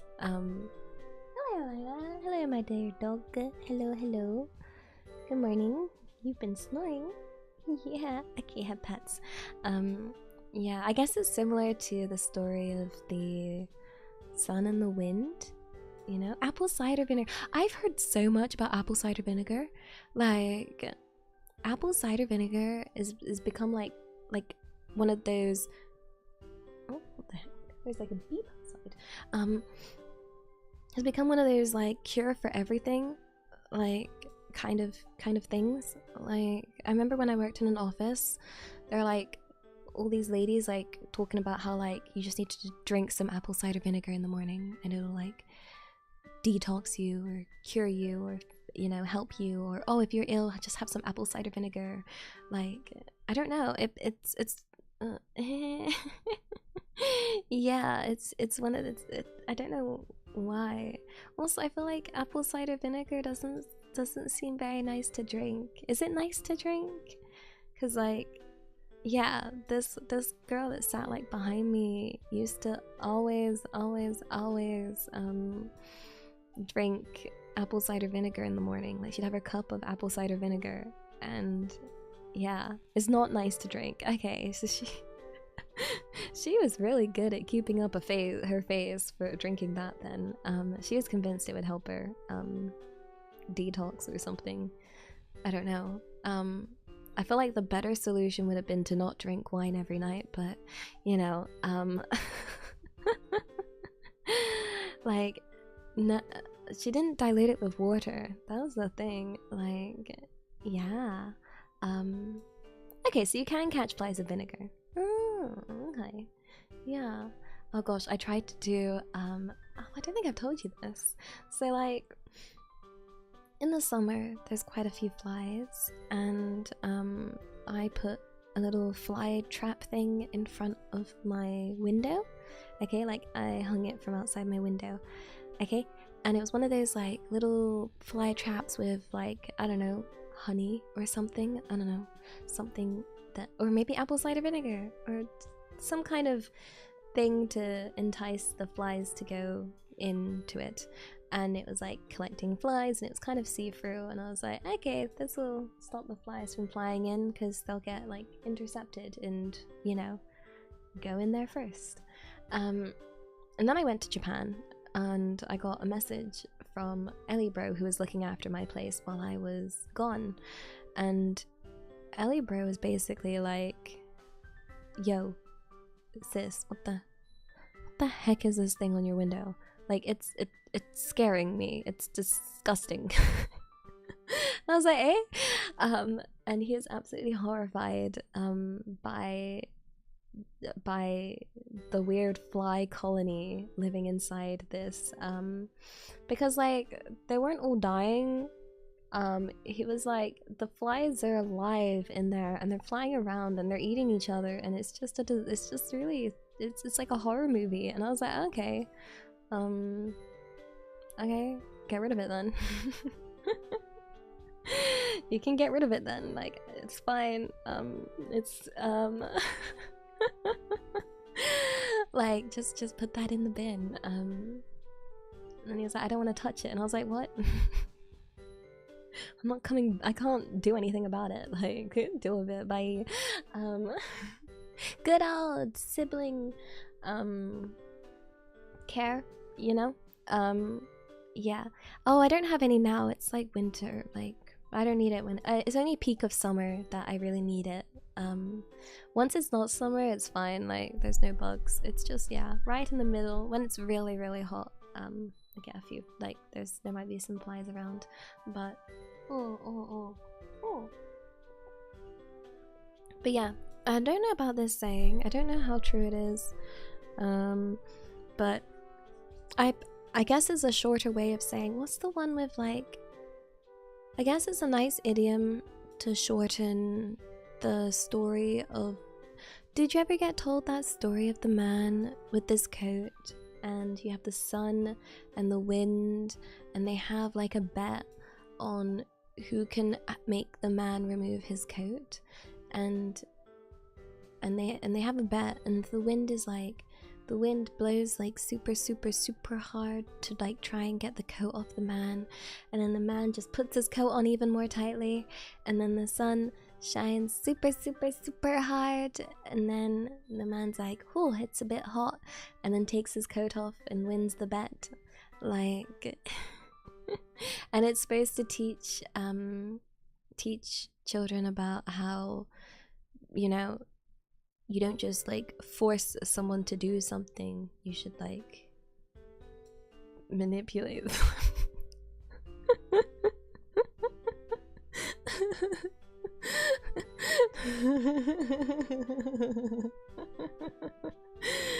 Yeah, that important life lesson.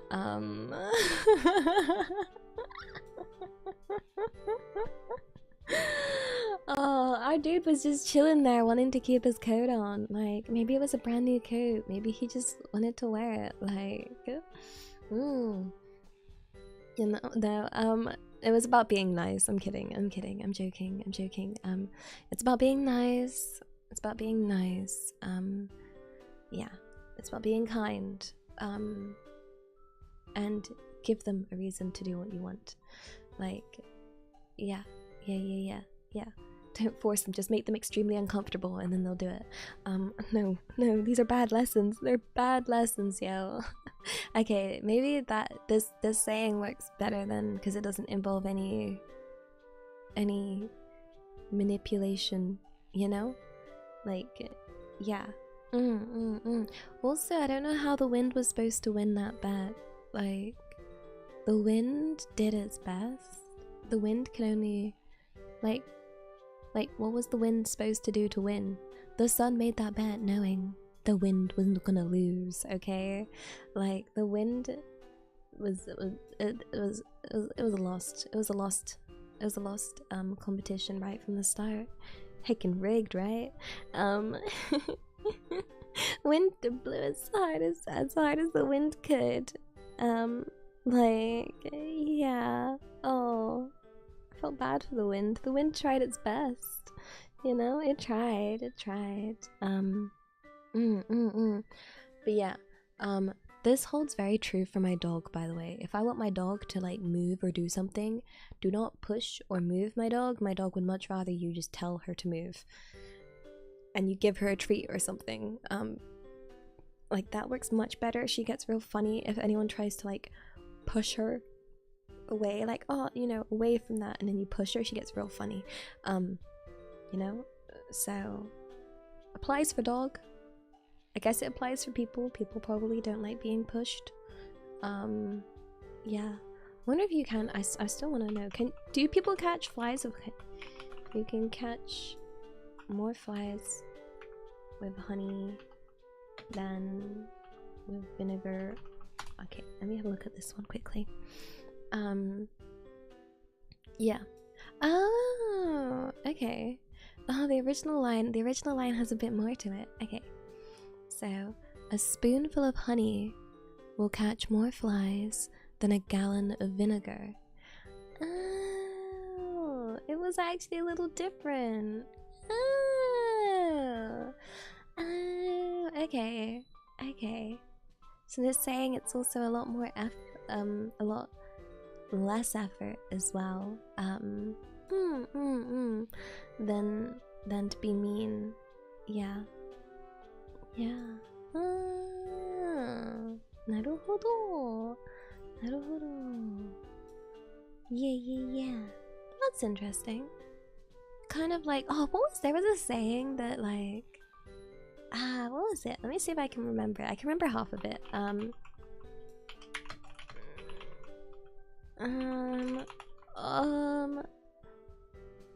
What is it? Like, it wasn't an idiom.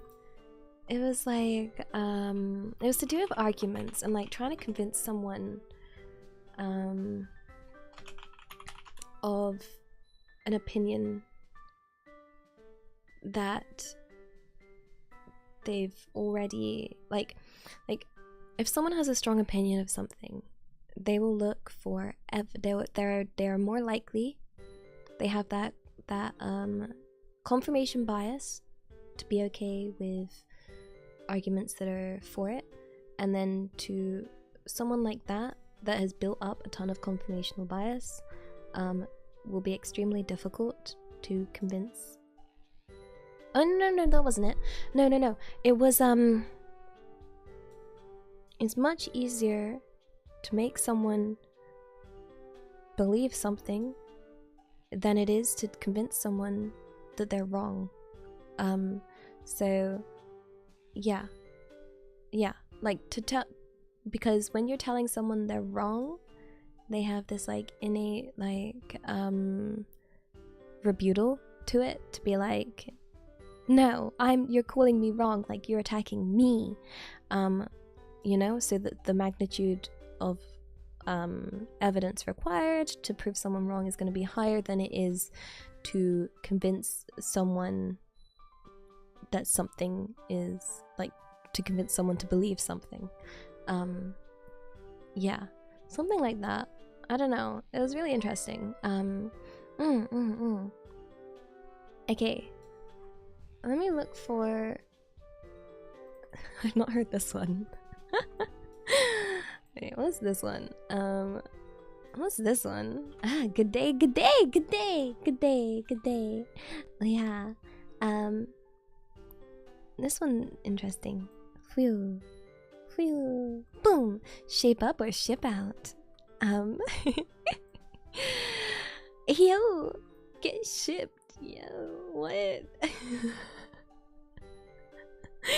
This sounds like a pirate or a captain saying something like, yo, shape up or ship out.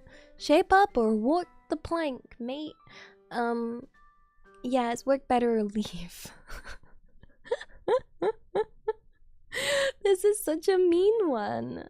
Yeah, this one is so mean. What? Like,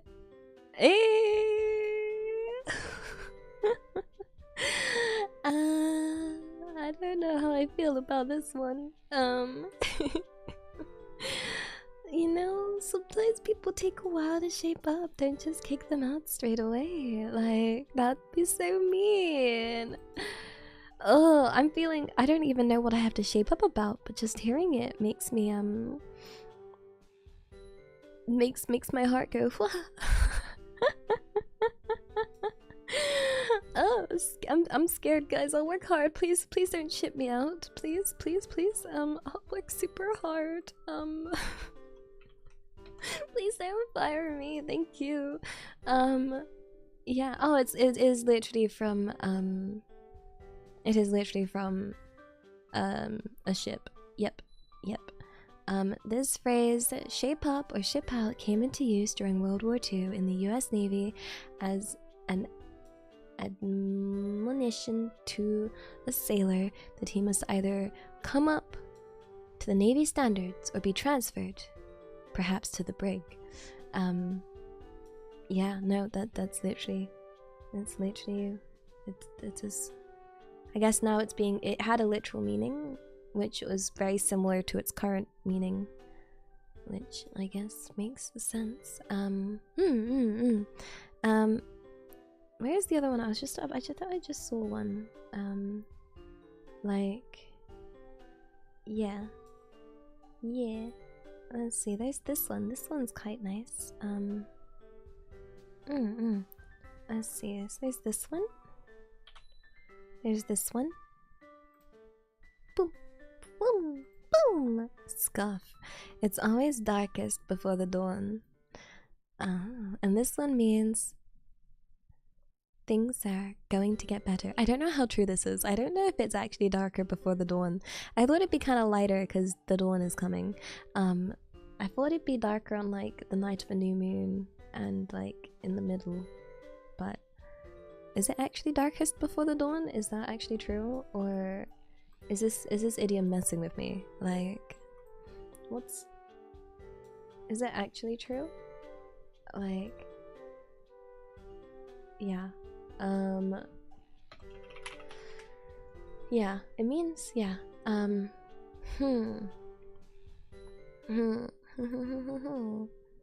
don't know. But yeah, it means things are going to get better. And I think it's a nice saying, even if it's not, like, even if it's not necessarily literal, I think it has a nice meaning. You know? It's always darkest before the dawn. Because, yeah, it's got a very, it's much more pleasant than our previous one. Yeah, don't give up, you're almost there. That kind of meaning. Not shape up or ship out. This one is very much like, don't worry, it'll be okay, kind of thing. And when things seem extremely bleak, it's usually right before something really nice. It gets worse before it gets better. Oh, but I don't want it to get worse. Like, it's copium. Yes, it's copium. But I love copium. Copium fuels me a bit. Cringe also fuels me. I had to think about that. I was like, what fuels me? And I was like, copium does, cola does, cringe does, chicken burgers fuel me. Yeah, no, I've quite a few different fuels, but copium is amongst there.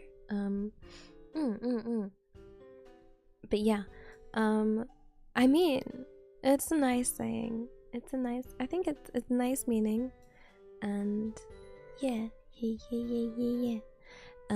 But yeah, not necessarily scientifically correct. It's always darkest on the night of a new moon, to begin with. So we have to make sure it's the right time of the lunar month. And then from there, I'm not sure exactly what time of night would be. Yeah, like, would be, but I imagine right in the middle. So, yeah. I tried to look up origin for this one's kind of, Sorry, I'm sleepy. I'm sleepy. I hope I'm not putting. I might be putting people to sleep. Oh gosh, I'm so sorry. Oh dear.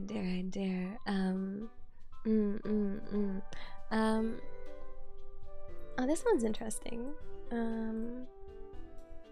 Let's see.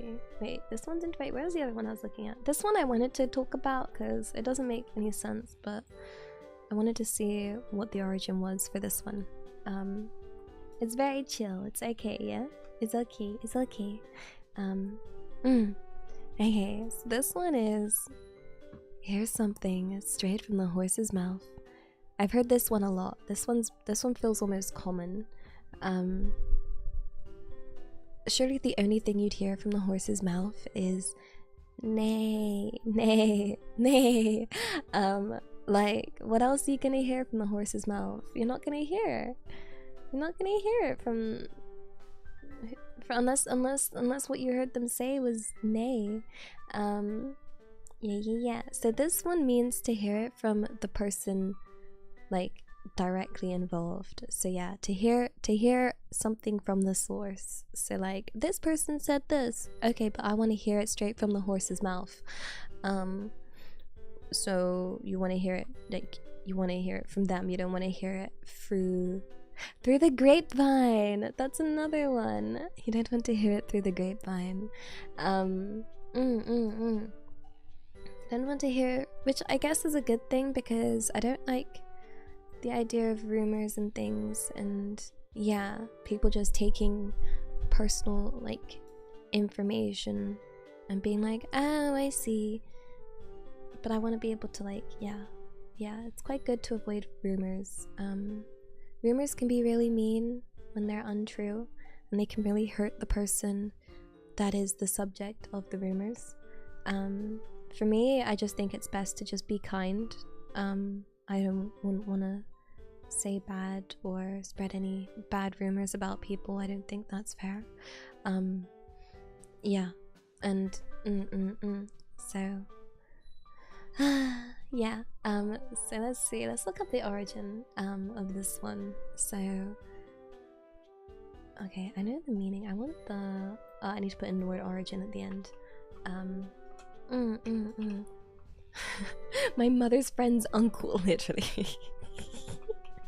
My mother's friend's uncle's stepsister's younger brother's long distance cousin said this. And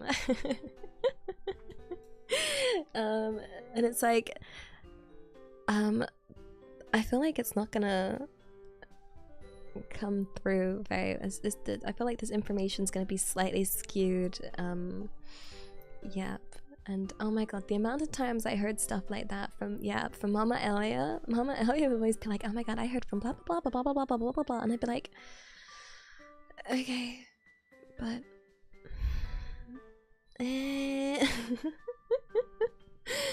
I don't believe, but I'm not gonna tell you that because you'd get mad. Okay, so this one, actually, oh, this is interesting. Okay. So this idiom comes from British horse racing circles. It was the ideal source for racing tips would be from the horse rather than from the spectators or the riders. So yeah, it's to do with horse racing, and so that's why when they say horse's mouth, they mean to, like, judge horse racing based on directly on the horse itself, as opposed to what someone says about the horse. This makes so much more sense now. This makes so much more sense. Yeah, like, doesn't make oh wait, and then also in regards to, and then another source is saying that, like, the practice of examining the horse's teeth to determine its age. So then that's where I was just about to think where the mouth part comes from. So yeah, inspecting the horse's mouth as well to get accurate information on the horse. So you can, like, examine a horse's teeth to determine its age. So yeah. So you just look at their teeth. You don't hear anything from it though. I think it said here that there's been a change from it was like get something straight from the horse's mouth, and then over time it got changed to hear something straight from the horse's mouth.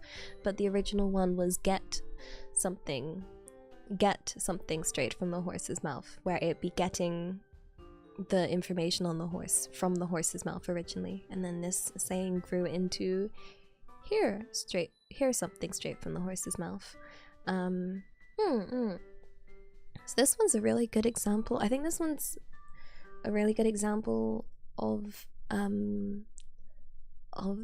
an idiom, actually, because the saying feels so very different from, well, the literal meaning feels quite different, but the underlying meaning is quite easy to understand how it became the saying. So yeah, like but yeah, I like this idiom. Here's something straight from the horse's mouth.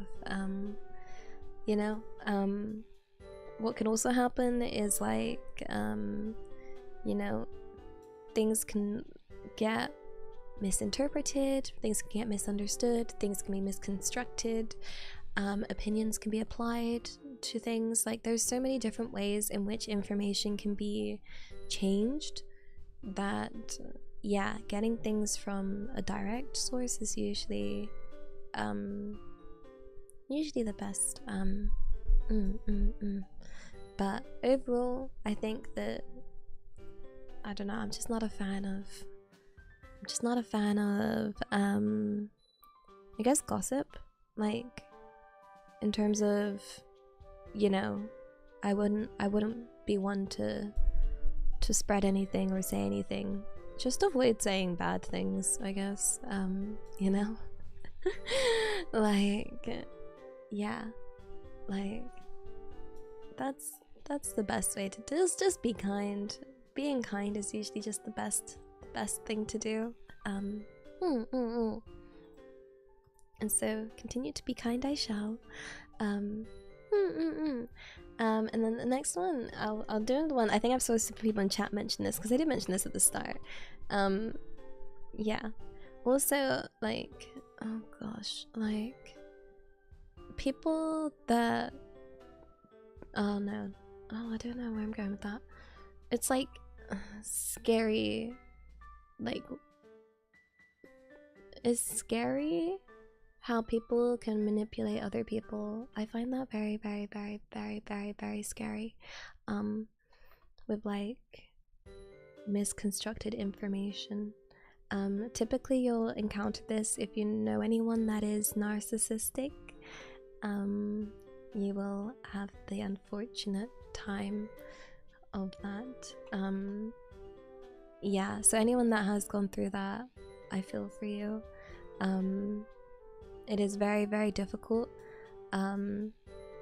It's like, yeah. Yeah,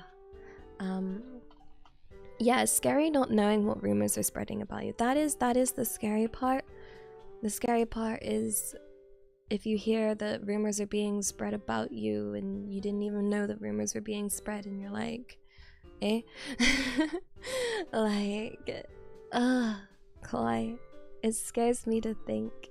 I don't like to think about that. I mean, I can just end that sentence with I don't like to think. I don't like to think. Yep.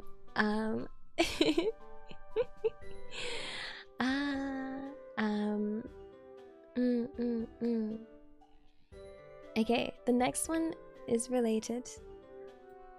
It is this one. No thoughts, can't have any worries if you don't think. Top advice from Elia Stellaria. Avoid all your problems by not thinking. Smart, right? Oh gosh, not two-faced people, no. Oh gosh, yeah. Oh no, Cly. One really good green flag, by the way, that you should keep an eye out for. I know a lot of people like to talk about red flags in people, but a really good green flag, okay? is when someone talks positively about other people. I think that's a really good sign.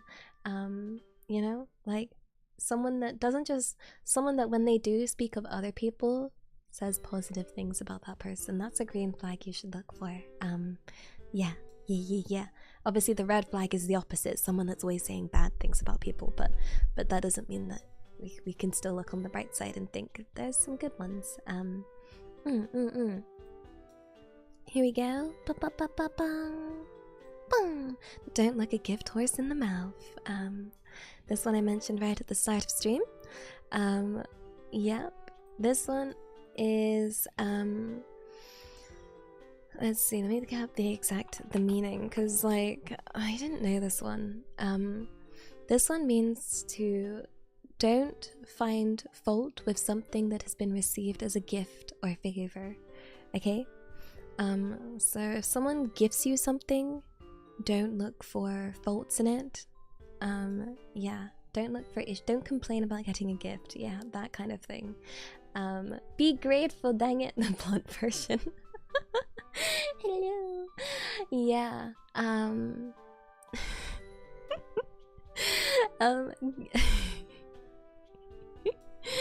Can confirm that Nana Elia is one to be quite fussy. So like yeah. Be careful about gifting Nana Elia something. I believe Mama Elia tried to gift her a watch once. She got it changed at least 3-4 times because it kept being wrong. First one was too heavy, and then it wasn't the right material, and then it wasn't the right shape, and it just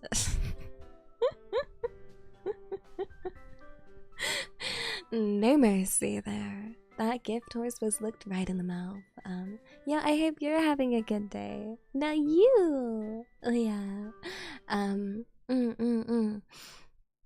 So, yeah, this saying is similar to the previous saying in that it comes from looking at horses, looking a horse in the mouth, looking at its teeth to check its age. So this would come from people receiving a horse and being like, okay, let me just check how old it is. Like, yeah. But it's the thought that counts. Yo, it's a free horse. Horses are expensive, right? I can hear my dog snore. Like, she's so loud. She's just rolling around making weird, like, pig noises. She's a dog though, not a pig. Okay, on the origin, like, did this happen to like someone? Does this originate from someone that was really upset that they gave someone a horse and then they got examined and they were like, yo, don't do that. Like, yeah, because we know that it just stems from the practice of determining a horse's age from looking at its teeth. It would be rude to receive a horse for your birthday and immediately examine its mouth. Who's receiving horses for their birthdays? Are you guys getting horses for birthdays? Like, I don't know anyone that's getting horses for their birthdays. Like, yeah, horses are expensive. You also need to, like, what do you call it? Like, look after a horse is expensive. You'd have to have a stable. Or like... Bless you! Did you hear that? Did you hear her sneeze? I hope you did. It was really cute. You did hear it? Faintly. It's really sweet. Yeah. Bless her indeed. Yeah. So, I mean, yeah. It says here, this is just some random, I just tried to look up the origin. It says 1546, in a Middle English text, no man ought to look a Glen horse in the mouth. What was Glen?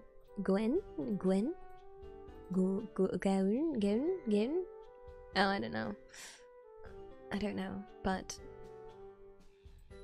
who knows? But yes, that sounds like someone that gifted a horse and they looked at the mouth and yeah, like, sorry, I can try and turn it up. It's me that's quiet. I'm the low volume. Yeah, but no, it's fair. You shouldn't. I feel like yeah, it's the thought that counts when it comes to presents, and to not get, you know, not to investigate it too hard, you know, like, yeah. I mean, I guess you have to check it to make sure it's safe. If it's something that, I don't know, like, you want to check the brakes on a bike or something before using it, that kind of thing. So maybe it's okay to check it. But yeah, I do get the appreciate the gift. I think it is important to always appreciate. Oh, I don't know if I should tell you this story. This one, oh.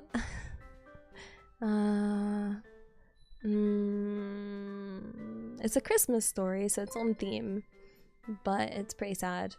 But I appreciate it. Like, yeah. Oh, I don't want to make you guys sad. I don't want to.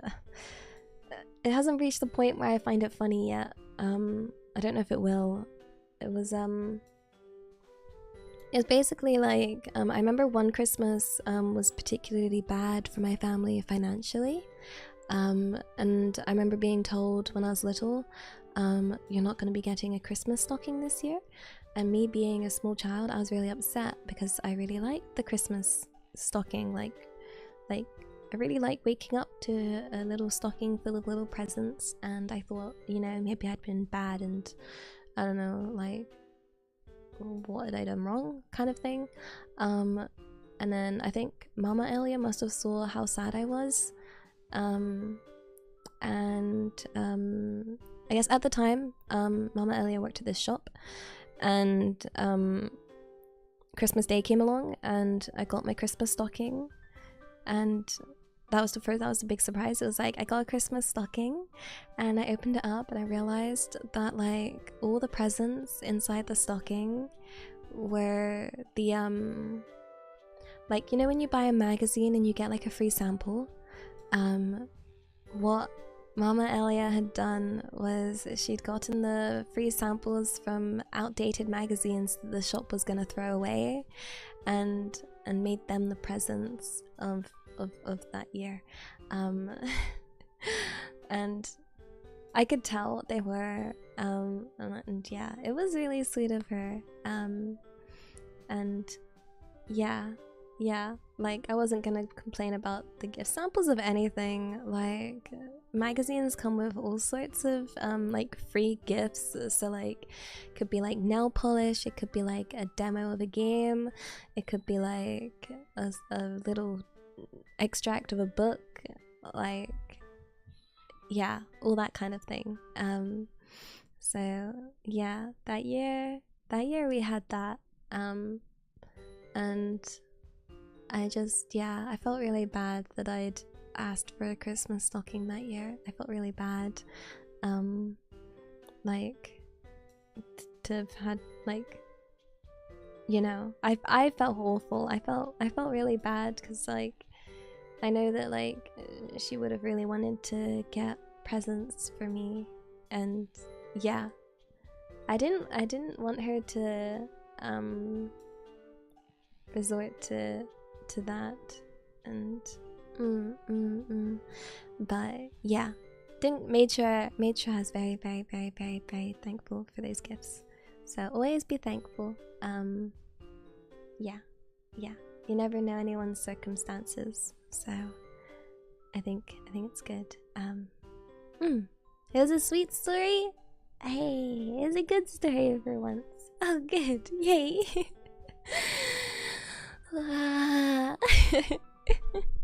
Yeah. Yeah, I think it was the look on my face when I got a Christmas stocking when I wasn't expecting a Christmas stocking. Yeah. It was really sweet. It was.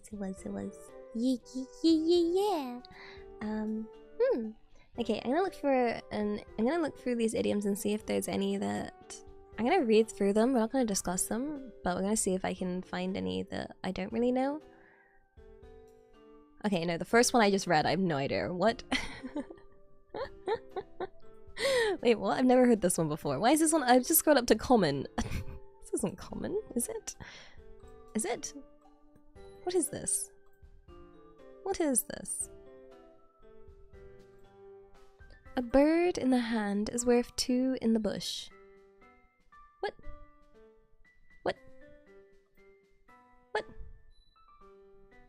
What bush? What bird? Why do I have a bird? Why do I have 2? I've never... What? It's very common. Am I just like... Do I just not talk to people enough? Like... Do I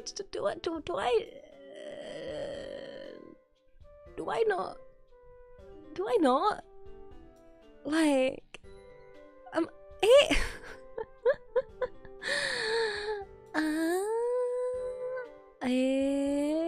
It's really common. I've never heard this in my life.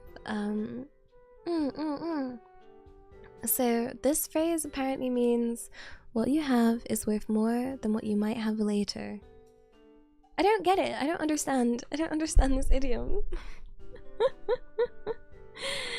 Like, a bird in hand is worth more than 2 in a bush. I guess it's because the 2 in the bush aren't yours, so they're not worth anything, and the one in your hand is the one that you've definitely got. Take that is sure, ignore what might come. Okay, it's better to be content with what you have than risk losing everything seeking to get more. So I guess you've got 1 bird in your hand and you're looking at these 2 birds in a bush and you're like, I could have those 2 birds in a bush though. Oh, what are you doing? Come here. She just like walked and just bonked her head. Like, what you doing? Yeah, wait, why? You have 2 hands. Why can't I just use the other hand on the other bird and then still have 2 birds? Girl, you sleepy? Stop popping your head on the desk, you dum-dum.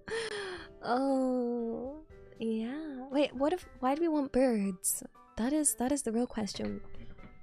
What do I need the birds for? Like, what are we catching birds for? So, I'm gonna sit here. I'm gonna sit right there. Okay. Happy now? Yeah? Oh, bless her.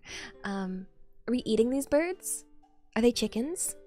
Like, gosh, it's kind of impressive if I have 1 chicken in my hand, because that's like a 2-hand kind of job. Yeah, like,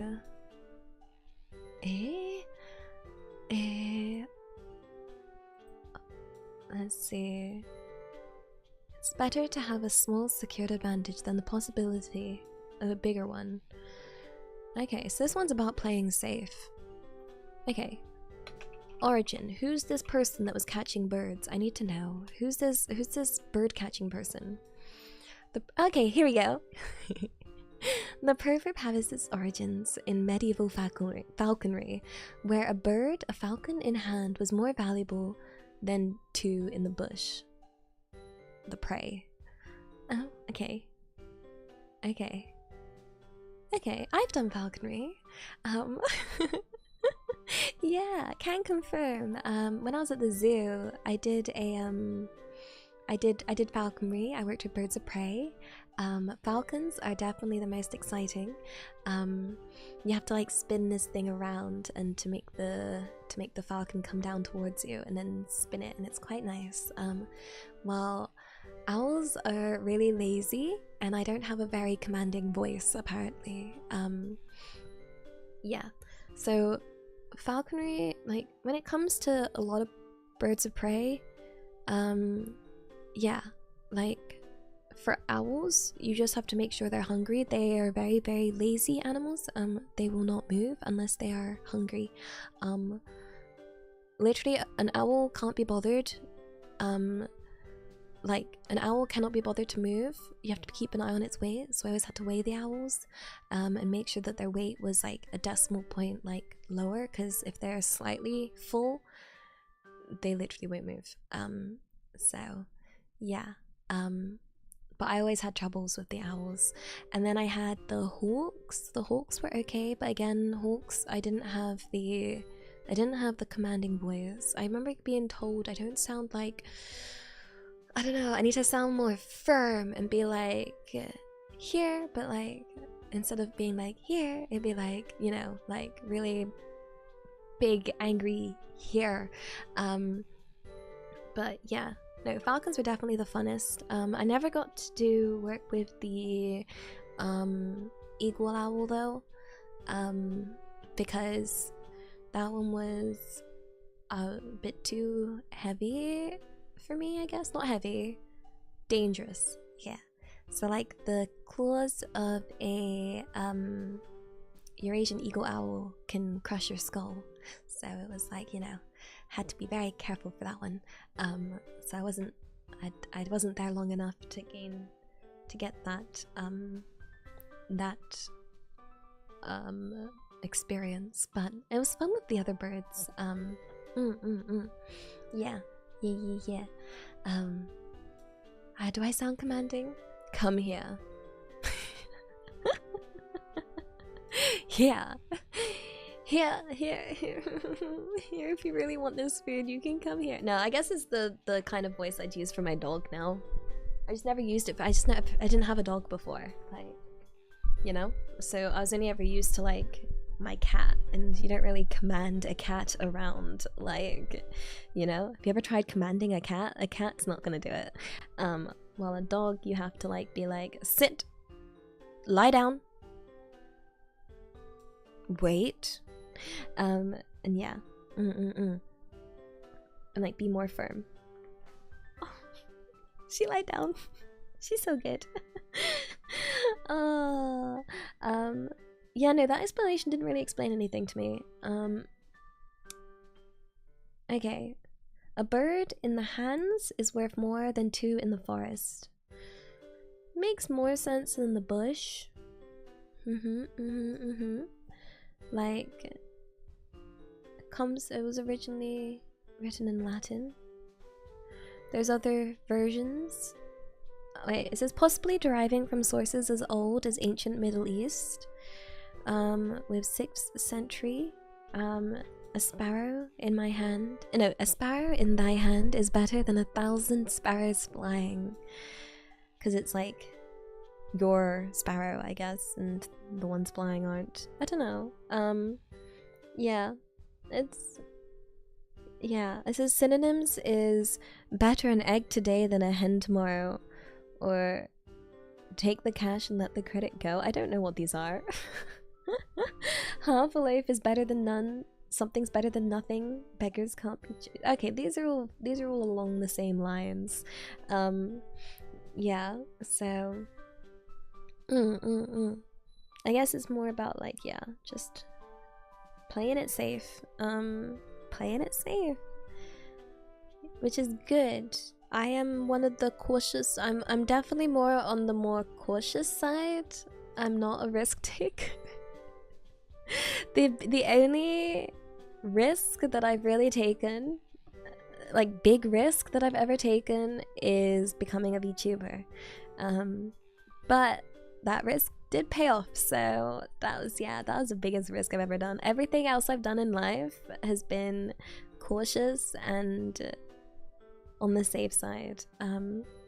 Like, yeah, so like when I chose what subjects I would do, you know, choosing to go to university, choosing to go to a master's, like all of that was to keep my options open and available, so that because like my family are very strong on the you must be able to financially support yourself, you know, so they always wanted me to have the skills available so I could get good jobs. So yeah, and I was doing all this kind of like safety prep, which I think is fine, because like, you know, I didn't know VTubing until like a few years ago anyway. But yeah. If you don't know what you want to do, okay? If you don't know what you want to do in life right now, that's fine. Okay? What you can work to, if you don't have to have a specific goal in mind, because I couldn't have had VTubing as a goal in mind when I was like, you know, picking subjects at school, or, you know, picking my degree and stuff. Like, it wasn't a thing, really.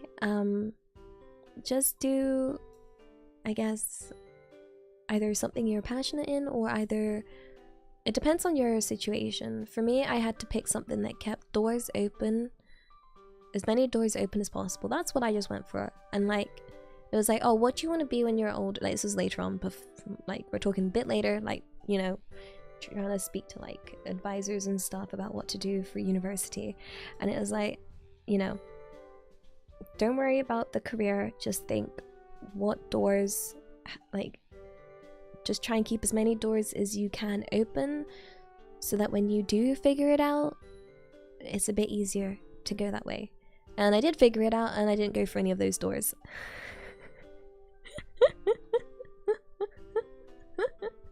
I opened up all these doors and was like, yeah, nah, mate, I'm going that way. And that is fine too. That is fine too. They are still open. Yeah, and that's fine. It's fine. It's fine to open doors and not go through them as well. But yeah, I'm definitely cautious. Yeah, I really vibe with those, what was it? I've seen a few like shorts and TikToks about like how doing a master's degree just so you can avoid the responsibility of having to decide what to do in life. And I'm like, yeah, that is 1000% the reason why I chose to do one. Heck yeah, what a mood. I'll keep being a student so I can avoid thinking about life. Heck yeah. Yeah, it's definitely an expensive and difficult way to avoid adult responsibilities and facing a life.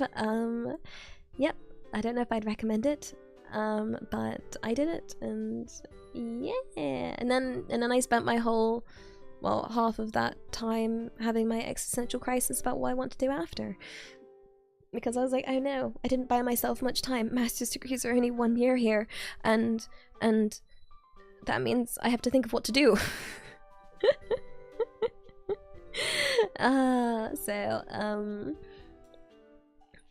Yeah. I don't know where I was going with this, but don't worry if you don't have it figured out, basically. It's scary. It's definitely scary to not have things figured out. Like, super scary. But I just hope I can give you that reassurance that I remember being really uncertain and scared, and just give it time. I'm sure you'll figure yourself out, okay? No matter however long it takes, you know? It's okay if it takes a while. It's okay. It's fine. I can't flip burgers. They heckin' rejected me. You know? I wanted to go work with a McDonald's and get free food, and they heckin' turned me down. I would like to flip burgers. I would heckin' love to flip burgers. But no, I had to become a developer instead. I really wanted the free food. Like, I just really wanted the free meal, and I don't know if there's discount, but I know you got like a free meal at lunch, and I was like, I really need that, like food. I'm so hungry. So yeah, that is sad, isn't it? It's truly quite sad indeed. Okay, honestly, I'm gonna look through these common ones and see if there's any more that I don't get. We've got a penny for your thoughts, penny saved is a penny earned, the perfect storm, a picture's worth 1,000 words, action speaks louder than words. This one I'm not too keen on, actions speak louder than words, because sometimes actions can be misinterpreted. But yeah, I can bring that one up. And sometimes you don't know the intention behind the actions. You know, I don't like this one. This one basically encourages people to ignore people's like intentions, and like, yeah, you might not see the full reason behind their actions, you know? But yeah, this one's believe what people do and not what they say. I feel like this can have the right meaning, like, and words can be louder. They can be louder, like, you know? Yeah, like, it's so silly. Because I don't want people to, you know, I don't know. Talk can be cheap. Sometimes the actions can speak louder than words. It's not like it really is dependent. I don't like it being such an absolute, you know?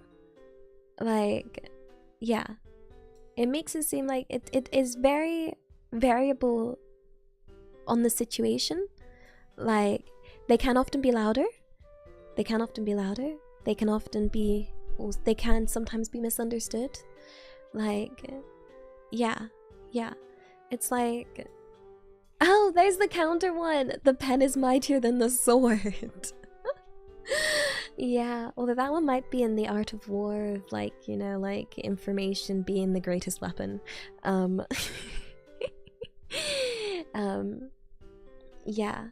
Yeah, like, it's a difficult saying. I feel like this one speaks too absolutely and can invalidate somebody when they have, you know, if someone's trying to like explain themselves, you know. I've seen this being used when someone's trying to explain things to be understood, and people tend to throw this one out so that people don't get to explain themselves, and then they assign their own intentions to it, you know? So yeah, I personally am not a fan of this one. But again, it depends on the situation. It depends on how it's used. If it's used correctly, then it's a good one.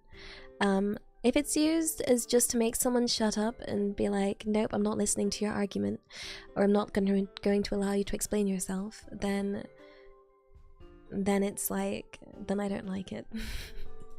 Maybe it's because I was very much told to shut up a lot as a kid.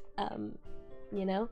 Like, did you ever have that thing where like, your parents would be like, explain yourself, and you'd be like, so then you start to explain yourself, and then they're like, don't back chat me. You're like, eh? Wait, which one did you want? Did you want me to talk to you or nah? Because like, you told me to say something and then you told me to not, like. It's like there's no winning. There's definitely no winning when it comes to that situation, you know? It's so stupid. It's like I'm trying to explain myself, and it's like, yeah, how am I supposed to explain myself if I'm not allowed to speak? Shall I do interpretive dance? And then I mean, they'd get really mad if I ever tried interpretive dance. It was a trap. It was a trap all along. Or like, you give them a reason and it's not the reason that they want to hear, so they're like, I don't want to hear an excuse, I want to hear the reason. And you're like, No, that is the reason. Like, what? What do you mean? What do you mean you don't want an excuse? That's the real reason. Like, sometimes I'm just dumb, yo. Like, I'm confused. Oh gosh, pain. Let's see. So, let's see. Comparing apples to oranges by the skin of your teeth. Don't count your chickens before they hatch. Don't give up your day job. Okay, but I did.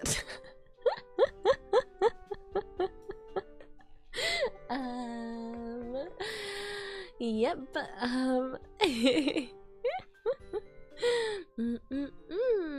Okay, let's see. Look before you leap. Rain on someone's parade. Take it with a grain of salt. The elephant in the room. Okay, this one says there's no such thing as free lunch. But like, there is. Free lunch is a thing. At least yeah. I know it's like technically paid for by someone, but for that person, it's free for them. Because then that's the whole like, oh, nothing's free. Yeah. Oh wait, yeah, and I could have had the free lunch at McDonald's if they hired me.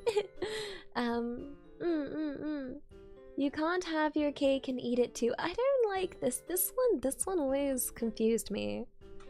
You can't have your cake and eat it too. Like, I'm thinking more in the literal sense, by the way. If I have cake, can't I eat the cake? Why am I not allowed to eat my cake? Like, I was always confused on this in the literal sense. Because yeah, not as an idiom, just like its origin. Like, but it's my cake. Am I not allowed to eat my own cake? Like, why do I have this cake then? Like, yeah. Like, that's the point of the cake. I feel like if I was a chef and I'd made a cake, I'd be really upset if someone took it and was like, thanks for the cake, and then that's it. Like, then they didn't eat it. I'd be like, why didn't you eat the cake? Like, why didn't you eat the cake I made you? And they're like, I can have my cake, I can't eat it. No, why would you not want to? Oh gosh, there's a whole Wikipedia thingy on it. Okay, let's do some. Okay, oh, okay. I feel like I wouldn't want to retain the possession of cake. So it says the proverb literally means you cannot simultaneously retain possession of a cake and eat it too. Once the cake is eaten, it is gone. It can be used to say that one cannot have two incompatible things. Okay, so you're saying something's mutually like exclusive, I think. Like, better other versions of this saying is you can't have it both ways and you can't have the best of both worlds. So some people prefer the other form of this and saying you can't eat your cake and then still have it too. So yeah, but like, why would I just want to have a cake? It would go moldy, right? Like, it's okay, I'll eat it. I understand the cake will be gone once I eat it. I am aware. That is okay. Like, that is the purpose of the cake. Like, I feel like, oh, I guess, yeah.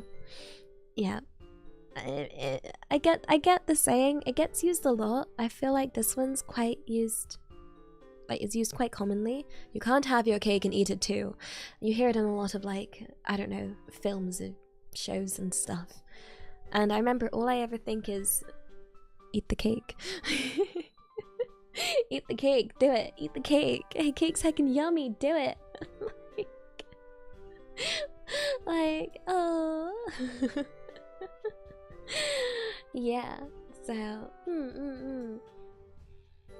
The cake was scarce, but I'd still eat it. It'd be such a waste of ingredients, like to hold on to it and to let it mold. Like, yeah.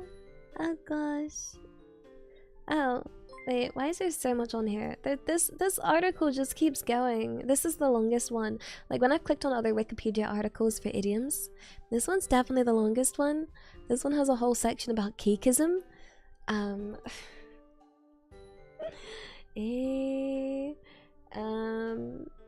Oh dear. And then a bit about history and usage, and then logicality. There's a whole section on logicality. Yeah, like my goodness, there's a lot. And then there's all the versions in other languages. So let's see. Let me read the translated versions for other languages because they're quite interesting. So there's to take a swim and not get wet. So you can't take a swim and not get wet. That makes sense. Have the wolf full and the sheep in place. That one also. It's like saying you can't have. Yeah, these ones. These ones are making sense. Yeah, so as in like there's a few variants on this. You can't have the wolf fed and the lamb intact. Oh gosh, there's a vulgar version.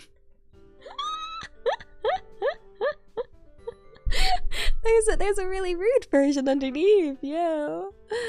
You can't have something all the way in and the soul in heaven. What?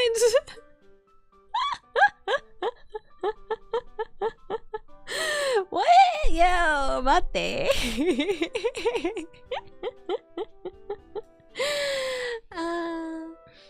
You can't have both the fish and the bear's paw. You can't sit on two chairs at the same time. Oh yes, I can. Legs are going up. Yeah. There seems to be a few versions of you cannot blow and have flour in your mouth. Okay. Interesting. Cake cannot be both eaten and stored simultaneously. Okay, this one seems to be like the way that I feel like this one should be written. I like this one. This one's translated from Finnish. It says, for cakes cannot be eaten and stored simultaneously. That clears it up so well. Like, yeah, like, Let's see. One cannot dance at two weddings at the same time. I see. Ooh, is this a challenge? I feel like these are all challenges. Let's see. You can't ride two horses with one backside.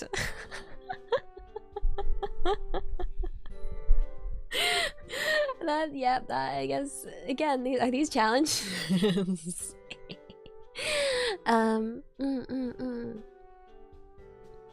Okay, this one is desire over rice, love over relatives. What did rice do? What's wrong with rice? I can love rice. Ayo. Okay, this one's quite simple. You cannot be on both sides. That's just literally saying the meaning. Let's see. Why are there so many vulgar versions of this? Like, yeah. You can't suck and whistle. Yes, I can. Yes, I can. Yeah, that's me sucking in and whistling. No, wait. That's me sucking in and whistling. You can blow and whistle. When you can suck or whistle. Eh? Yeah. Yeah. It's about, wait. Whistle water. Wait, how does one whistle water? Eh? Yeah. clearly this person didn't know how to suck whistle, so... Let's see. Oh, this one's... This one's desire to have both the mustache and drink the porridge. Sorry, any mustache folk watching. This saying says no porridge for you.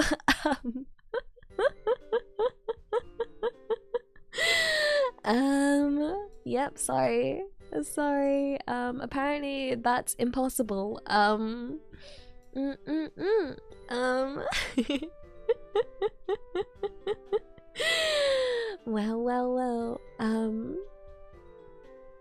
Let's see. What are these? You, a lady, wanted a man, but you hate the beard. What is this? What are these? These are supposedly the saying below in other languages translated. Why are the bearded and mustached men getting attacked in these? That's the real question. And this one's you cannot have both mother and food.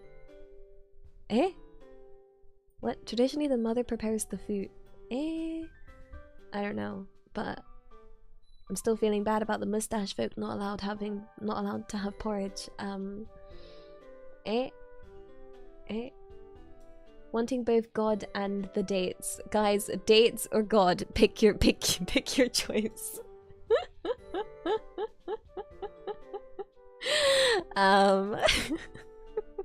What? Does it mean dates like the food? Or dates in like... Dates like going on a date? Was someone dateless? Yeah, someone was just jealous of someone's fantastic mustache. You're right, that's where these anti-mustache, anti-beard ones come from. Like, they're clearly just very upset. Dates like the fruit? What's wrong with dates like the fruit? Why can't you have God and the dates?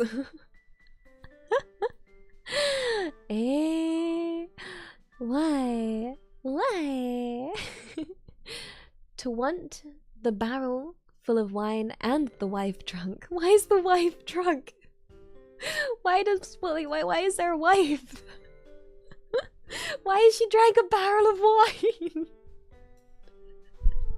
That's a lot of wine.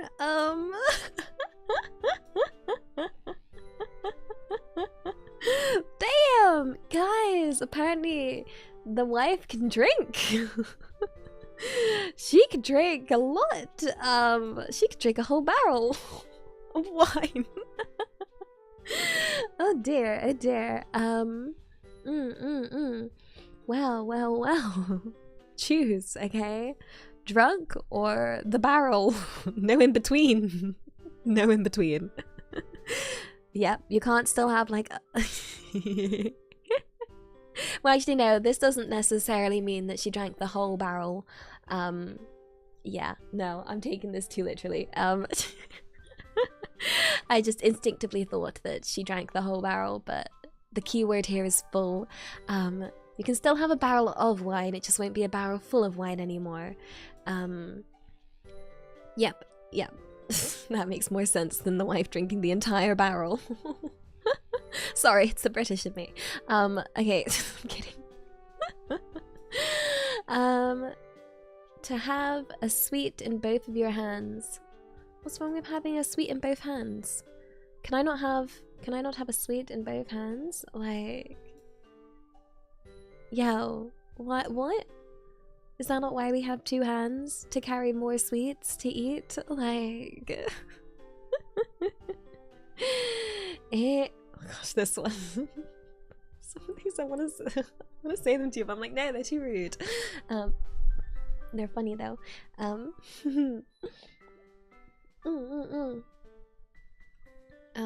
Let's see. It says like a sweet candy.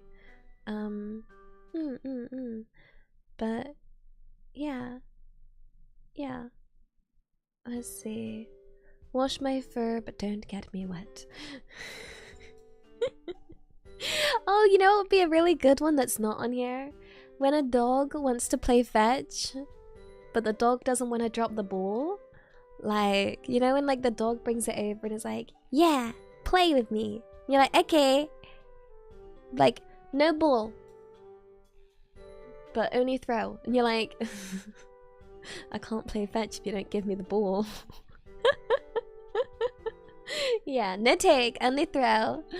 You're like, wait, that's not fair. Like, that I feel like is the best version. That's the best version. Because I remember I was really, really, really excited to play fetch with a dog the first time. It was my nan's dog, Nana Elia's dog. And I was really, really, really excited. I was like, I'm finally going to play fetch with a dog. I'm so excited. And the dog ran up to me with the ball and I was like, yeah. And it wouldn't drop it. And I was like, yeah. Give me the ball. Please. Please, please, please, please. And then I never got to play fetch. The dog just ran around with the ball in its mouth. Oh, you cannot catch the... You cannot... Wait, was it? You cannot fetch the ball and expect to keep hold of it too. Or you cannot have them throw the ball and expect to keep hold of it. I don't know. But, yeah. Sorry, Lila. No, Lila's very good at dropping. I think you might have seen that I have a short that describes how my dog works when it comes to fetch.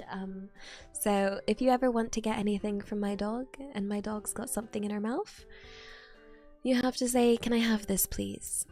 Like the whole sentence. You have to say, can I have this please? Like if you don't say please, she won't drop it. If you say, can I have it? It's not enough. You have to say, can I have it please? And then she's like, okay, what? The please is the key word.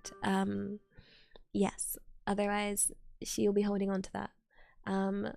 She does also know drop. But if she really wants to hold on to it, you have to use please. Like drop is okay for like something like, you know, simple. But yeah, if you really want her to drop it, get polite. It's the only way. I think we've discussed enough. Have we talked about enough idioms? Are we idiomafooled? Idiomafooled? Are you full? Are you full? Are you full of cake? Have you had your cakeage? Let me see if there's a saying I could use.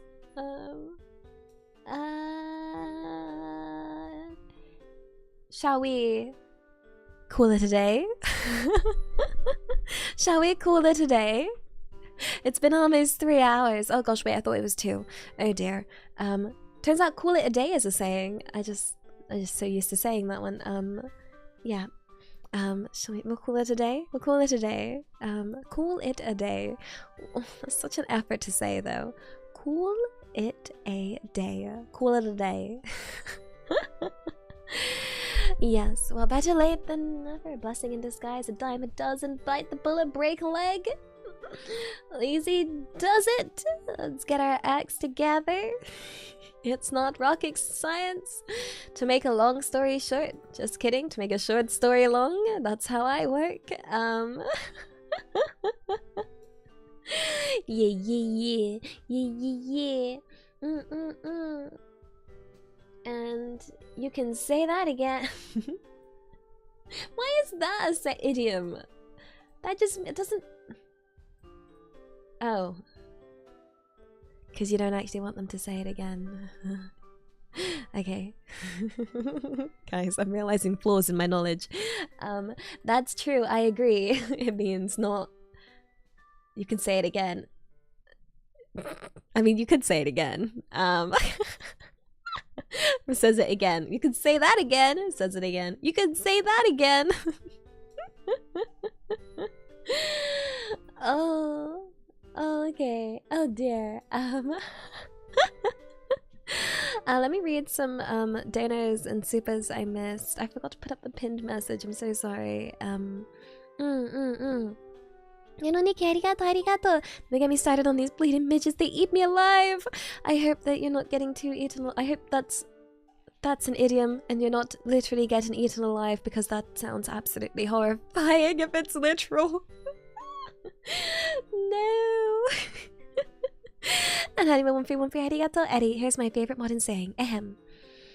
Ellie is cute and her voice is always so beautiful and sweet, and all supers and channels are 100%. No, you're not free. You almost caught me then. And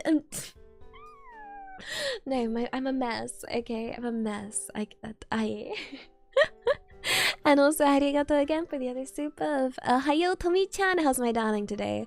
Tummy's hungry. Tummy is hungry. And Saucy Pig, arigato. Don't worry, Elia. Once you've been bitten by me, you'll want more of it. More of it. I mean, what? Wait, what?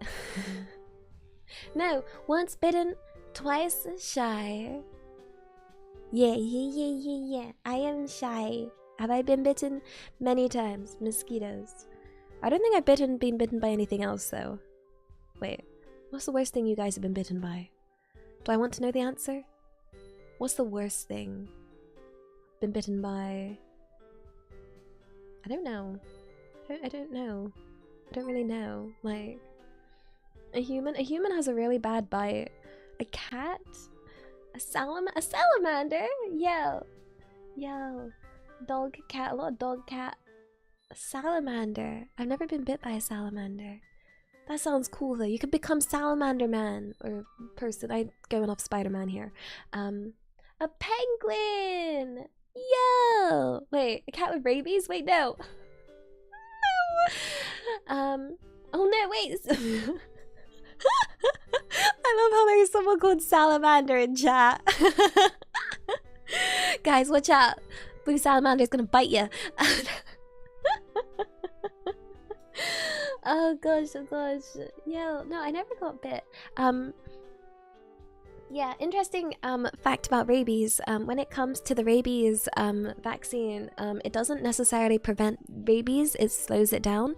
So if you have a rabies vaccine, do make sure you go to a hospital still.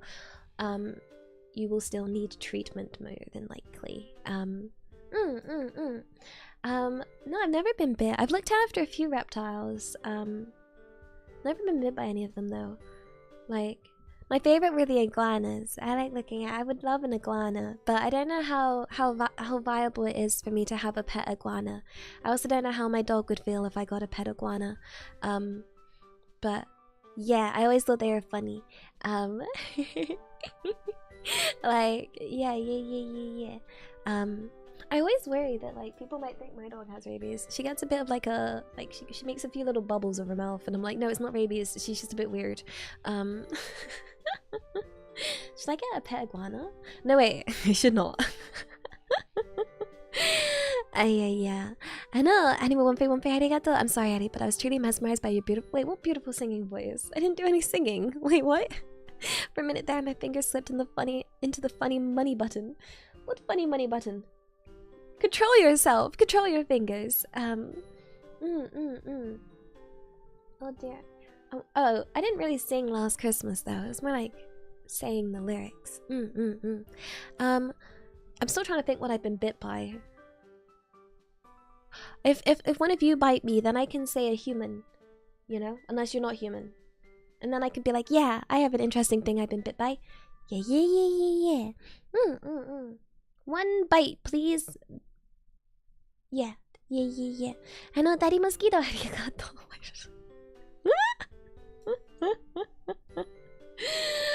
Who put their name as that, you punk? I mean, by personal experience, I can truly say that your delectable skin drove me truly crazy the day that I bit you. So far, you were so sweet, like honey, or maybe Coca-Cola. That day in Japan when I met you was truly the most important day in my mosquito life. Why did I make you British? Sorry, Mr. Mosquito. Apparently you're also a British person in Japan.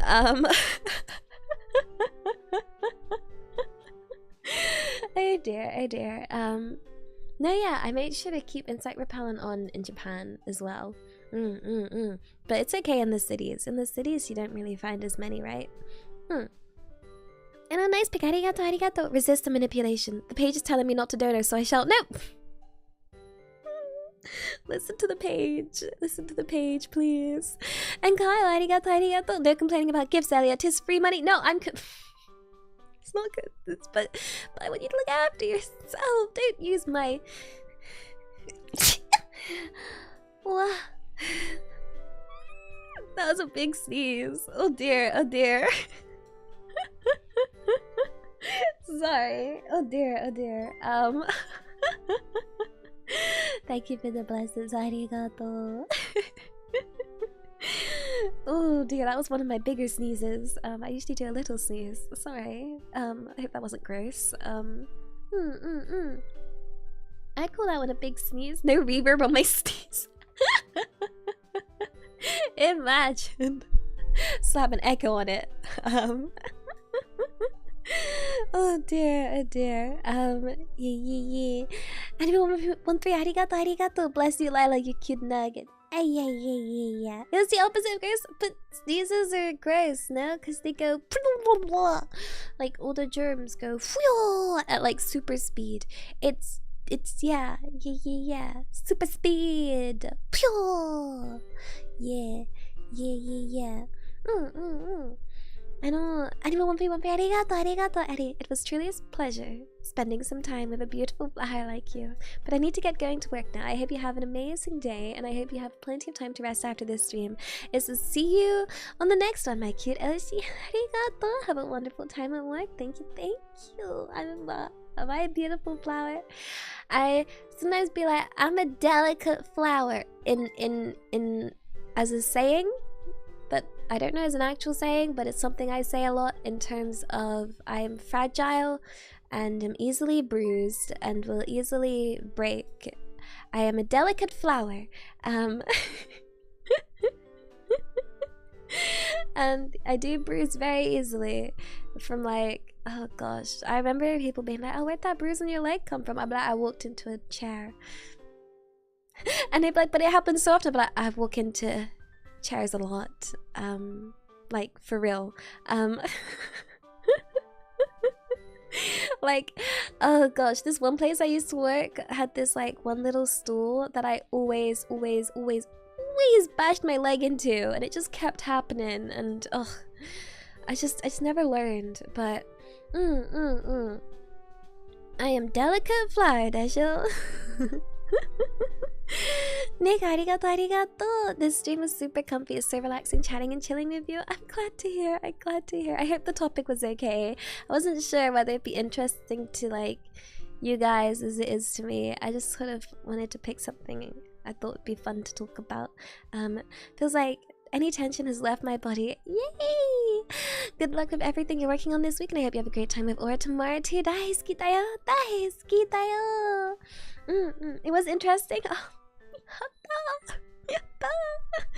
Oh, yeah, Milky, arigato. Thanks for the idioms, Elia. You're so cute. I love how expressive your model is when you Zatsu. Bob's your uncle. Yeah. I'm bobbing around. I'm the uncle now. Wait, auntie. I'm the auntie. I don't want to be auntie. I'm bobbing around. That's it. Actually, I don't know how much I move. I worry I don't move enough. So that's really glad. I'm really glad to hear that. Thank you. Yeah. I know. What was it? It's a thing, right? I never understood it. Where like, when it'd be like if you're trying to get someone to give up and they're like, say uncle, and you're like, why what? Like I've seen it on like, I remember seeing it on TV shows and stuff and being like, why would anyone ever say uncle when you want someone to like give up or something like that, you know? It was very odd. I know. Nice, big arigato. Thanks for the stream. Now that I'm full of knowledge, I have another idiom for you that perfectly describes how Elia makes our day. Can't have Elia's stream and a bad day. Aya! I hope I can help. I hope I can. I truly do. Yeah. Anonymous, arigato. I hear what's good for the Elia is good for the gander. What you want, mate? What? Wait, what?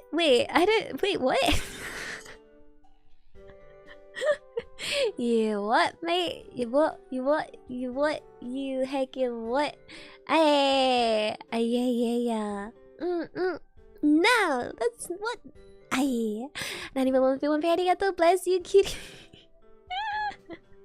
A nice big arigato. Bless you. Oh gosh, that was too cute. I can't. I'm worried that sounded gross. Y'all silly. Let me just double check for some members first. Let me go over here. Yeah.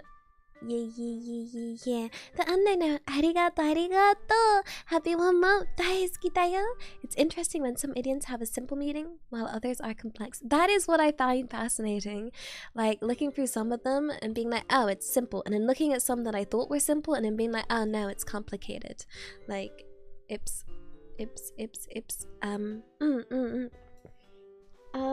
Let's see. Next one is Colin. Arigato. Thanks for the stream, Maddie. Good luck on your music lessons later. The things you do to make me head over here. Sweet dice. Precious one. Arigato, precious. Yeah. Yeah, I have singing lessons today, which is why I'm finishing up at 12. I've learned to rush a bit better, so that gives me time to read these. And yeah. I will try and get some singing done today, hopefully, and then I will be back tomorrow on Aura's channel with a VOD uploaded. Wait, where is my schedule? I should really know my schedule. Usually I check my schedule to see what I'm doing. Yeah, so let me just to say one more thing before I go. So tomorrow I'm on Aura's channel and we're rating Girl Dinner. Okay? Girl Dinner. Thank you for the bless. Thank you. So I tried to write down a definition as to what a girl dinner is, okay? It's like a dinner made of like seemingly random ingredients that's like put together to make a dinner with like zero effort. So like, yeah, like think of like something like weird. Yeah, there's a hashtag for it. The hashtag is hashtag #EliAuraGirlDinner.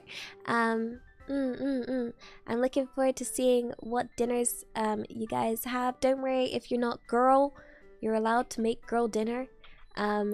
So yeah, it can be like something that, I mean, I hope it's yummy. I hope your girl dinners... Beans on toast is not a girl dinner. Beans on toast is an absolute British classic and it is delicious, okay?